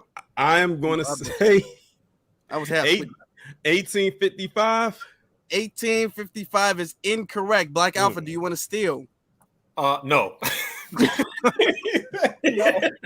Okay, Black Alpha, you can go ahead. If not, then I'm trying to give y'all, but then we're gonna have to go to the clear winners already. So they just hogging it all up. They don't want y'all to get a share. We don't want that. We good. We good. You keep that yourself, right, man? We good. Black Alpha, you got it. What was again? What was left? You have FBA history for 40 and 50. Give me 50. I think all of the. Oh no, you also have FBA quotes for 50 as well too. Give me the quotes for 50. FBA quotes for 50. Quote: I won't rest until Black children are taught to love themselves as themselves. 5 seconds. Dr. Francis Cress Wilson. Dr. Francis Cress Wilson is correct. There we go. All right, that's Black Alpha. So Black Alpha has the points.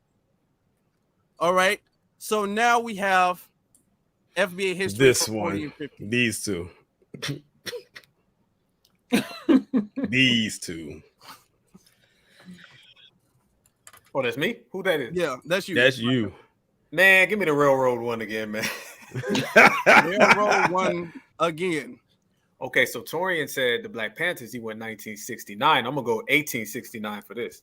1869 whoa. 1859. Not too late. 1869. Slavery was already over. You know, it was over. It was over for 4 years. Like, come on. The railroad was closed by that time. There was no need for the railroad at that point. I tried. I'm sorry. I tried to help. All right. Torian, you get to go ahead. Oh, let's stick on that railroad. We're gonna get this one. We're gonna try to get this one. Okay. I'm gonna say 1831. Close but not correct. Hold on. I correct unless I'm incorrect. Hold on, let me check and see. Hold on. What year? Hold on, let me see something. Hold up, let's find out the host messed up. Then we can just get these points by default. You know, having us go through these questions a whole bunch of times and he ain't even had it right. I know it. I will give y'all a hint. It was in the 1830s. All right, y'all still start working your way up. Right. He said 31. Okay, start working your way up. What year did you say again? I said 1831. 1831. Let's see. You know what? I'm gonna just give it. I'm gonna say 1831 since that's the closest. It was 1831. Thank you. I knew Oh it was my God. I didn't say it was wrong. Hold on, Tori. I didn't say it was wrong, brother. I said I knew it was the 1830s. Just had to double check. Oh my God. Are you serious right now? Look, nobody said that. Nobody said anything in the 1830s. I just had to make sure it was 1831 because I forgot, damn it. I knew it was 1830 something. I'm hearing so many numbers. You know, 1869 threw me off. So you know what I'm saying. Listen. All right. Torian, you have it. What is the last one? The last one is FBA history for 50. Name the first HBCU. I'm gonna say Clark, Atlanta. Incorrect. Okay. Sage, you get it. What?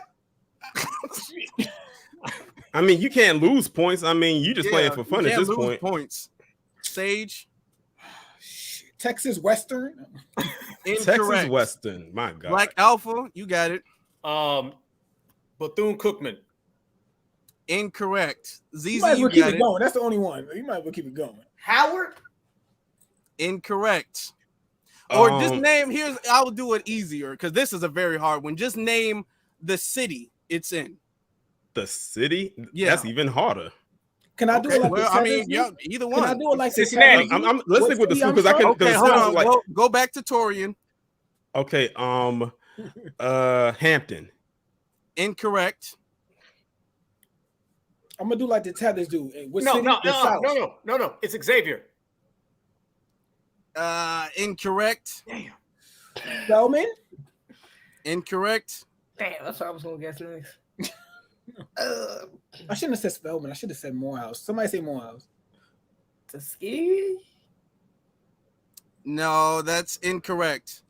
Oh damn. Morgan. Incorrect. I knew this was gonna be the hardest question here, so that's why I made it 50 points. Damn, should have made it 100 points to be honest. Did we get the state? Can we do the state? It was.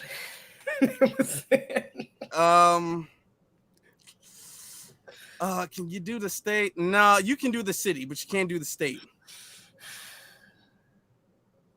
Okay.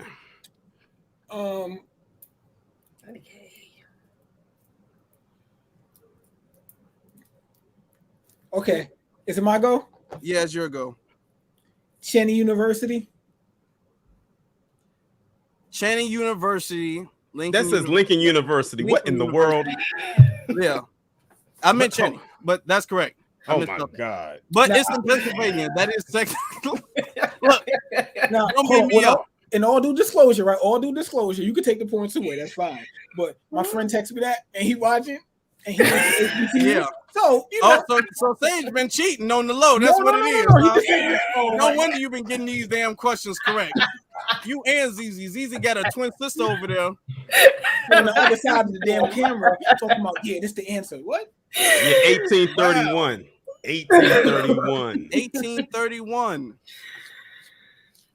Wow. So let's count all the points up. Let's count all the points.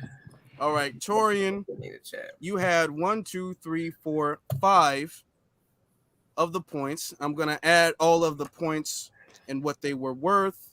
You had 3 10 points. I must say this game was extremely fun. We need to do this way more. Yeah, that was fun. It was. That was hella fun. I'm glad that you guys enjoyed it. And hopefully this can start to become a thing. Hopefully it was educational. Torian, counting all of his points together, 70. Got 110 points. Okay. So he had some 70. Give himself his FBA shirt. Sage, Lord have mercy. It was gonna take a while. He got a shirt. We know he got a shirt. Sage got, boy, he was cheating on the low, but we're gonna let him pass. That was cheating. And he confessed to it. He's not even lying. Sage got 200 points. So he's definitely well above it. He's definitely going to get his prize. I ain't sending you 2 shirts, Sage, because you was cheating. So you ain't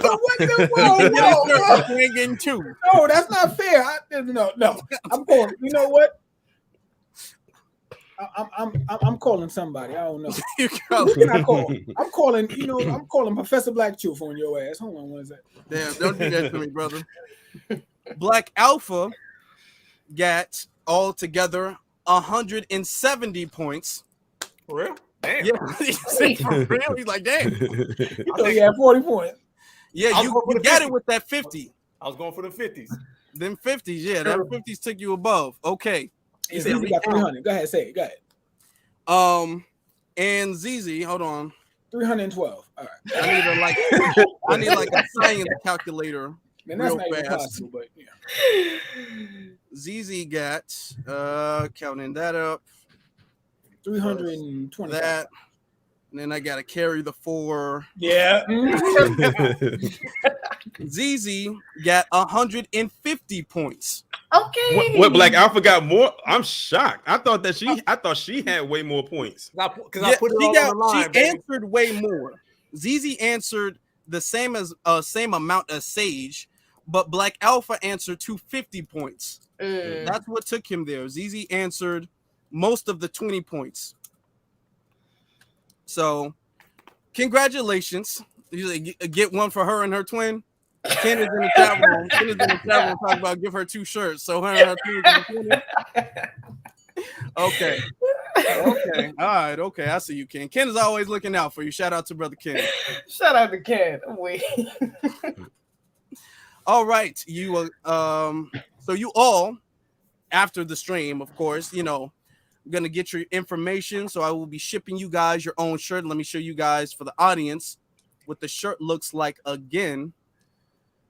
You know, hold on, pull this back up. So this is what the shirt looks like. Of course, we have different colors. You know what I'm saying? Different sizes. This is like the male shirt. There's female shirt or whatever. So different colors and different sizes. All right. If you guys, the audience listening, if you guys want to know this, want to have one of these, and you want a 15% off sale, you can get it today. The link is in the description. All right. Don't want to miss out on that. One of a kind. You gotta love it. But hey, can I give an acceptance speech, man? Since I got 150.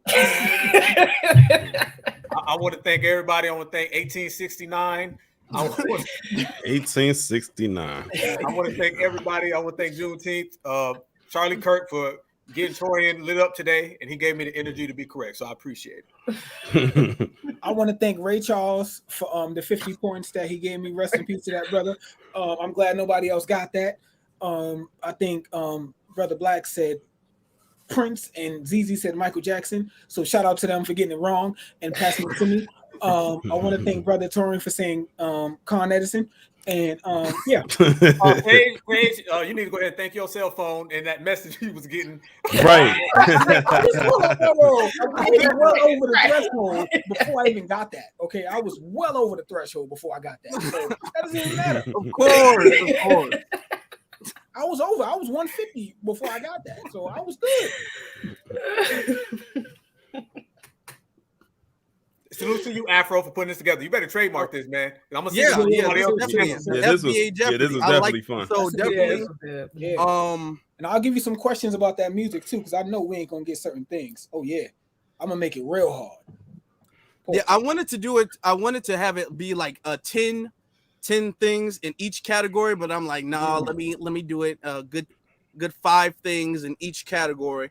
But next time is going to be even bigger and even longer, so we have more of a chance to, you know, pass it off. I'm gonna have like an official timer that goes off or whatever, because I was being gracious. Some of y'all was over the 7 seconds, and I was like, come on, y'all. I was trying to be nice.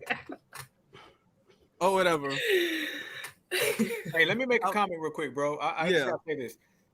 You know, in the spirit of Juneteenth, to bring it all back home, man. I thought we didn't have a culture. Because I'll be watching and people say we ain't got no culture. Apparently, we got a real long, rich tradition. The fact that we could all sit here and come up with these answers. You can come up with the questions and we could all name it. So it ain't that bad for people that they say don't have a culture, man. Looks like we got a culture. Because Tethers couldn't play this game.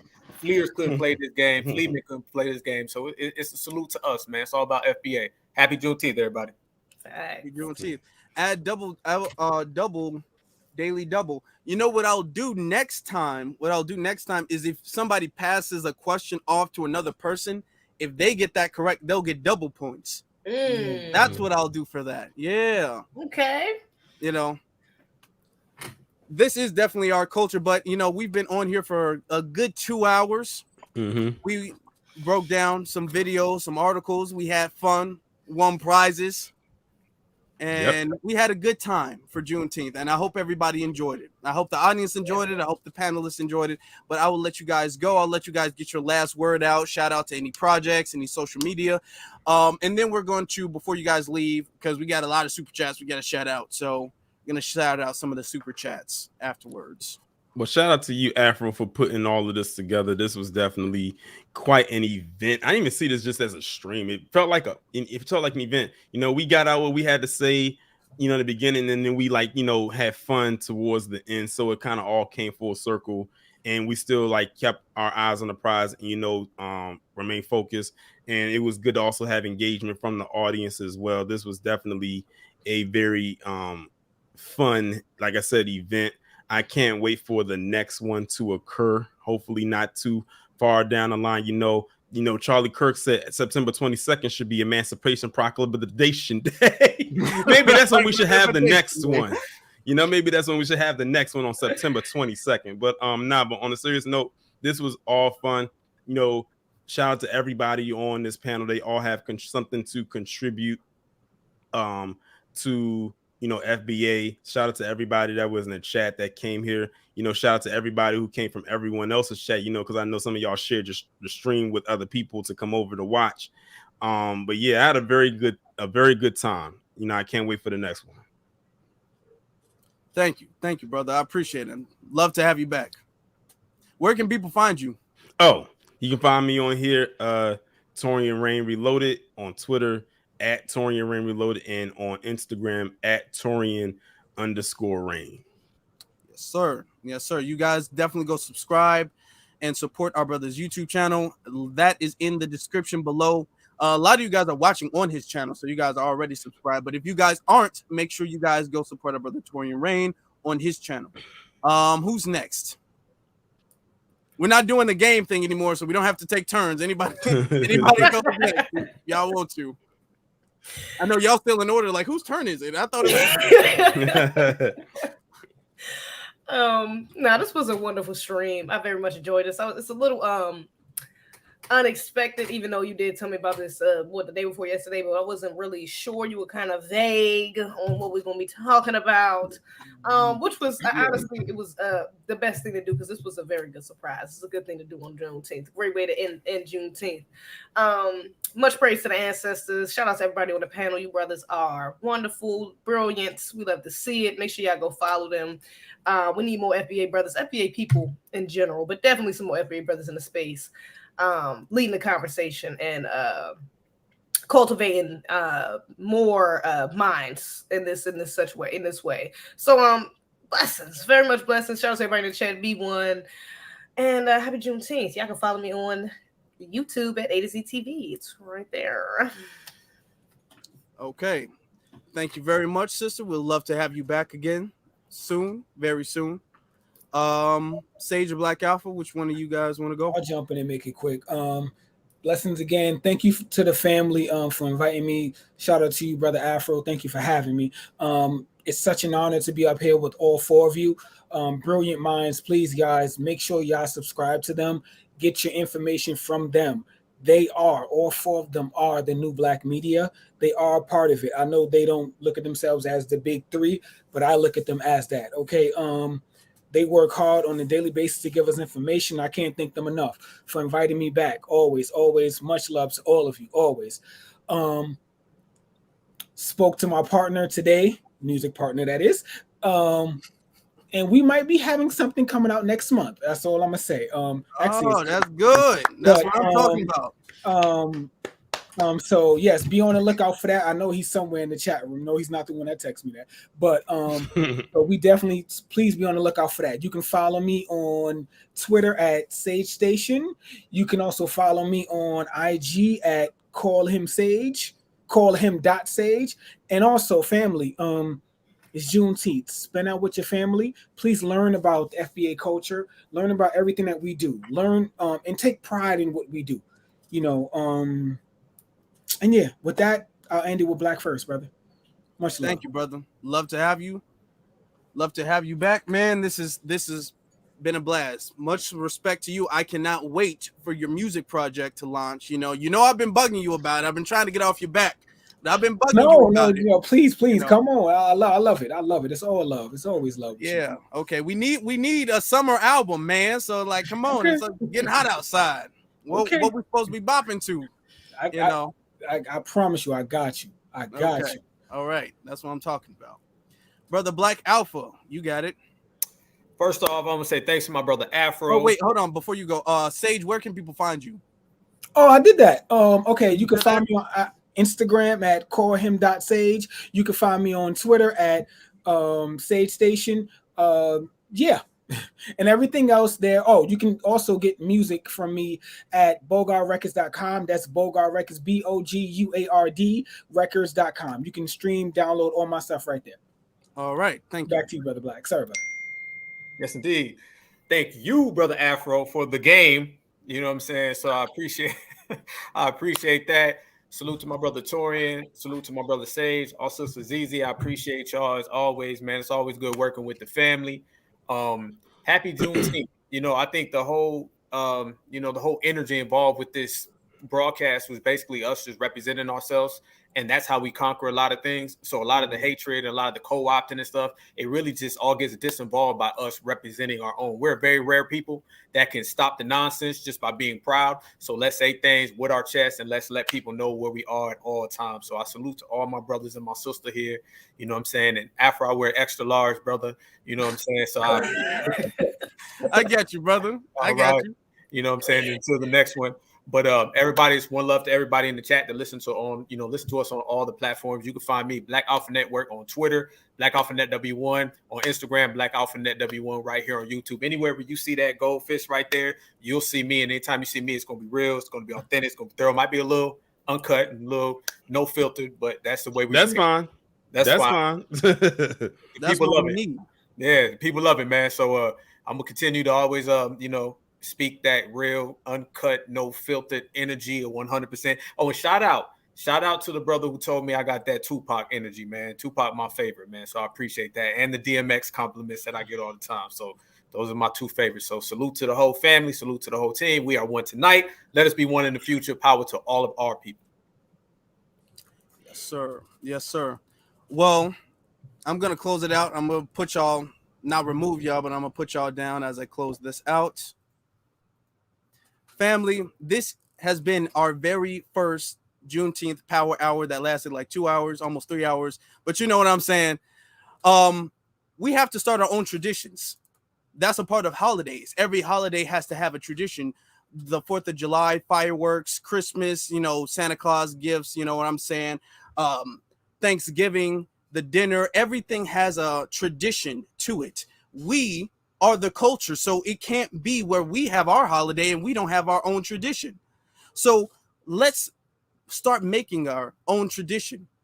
Let's start doing that. And I couldn't have done it without a better panel.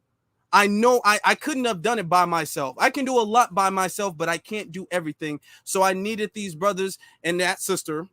It's only one sister, but I needed these brothers and that sister to help me get this done. So shout out to every single last one of them. Shout out to every single last one of you all. I hope you all had a good Juneteenth. You know what I'm saying? The game will come back. It will come back with more categories, more questions, harder questions. Some of them were like really, really easy. Some of them were like super, super hard. And so we're going to have a good balance, a good mix of both.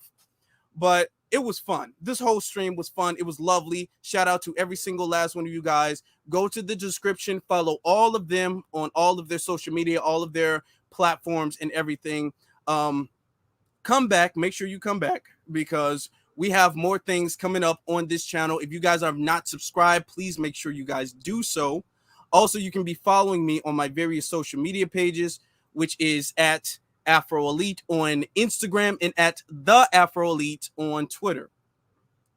And with that being said, my brothers and my sisters, be one salute to every single last one of you all. Happy Juneteenth. And of course, you all have a good one.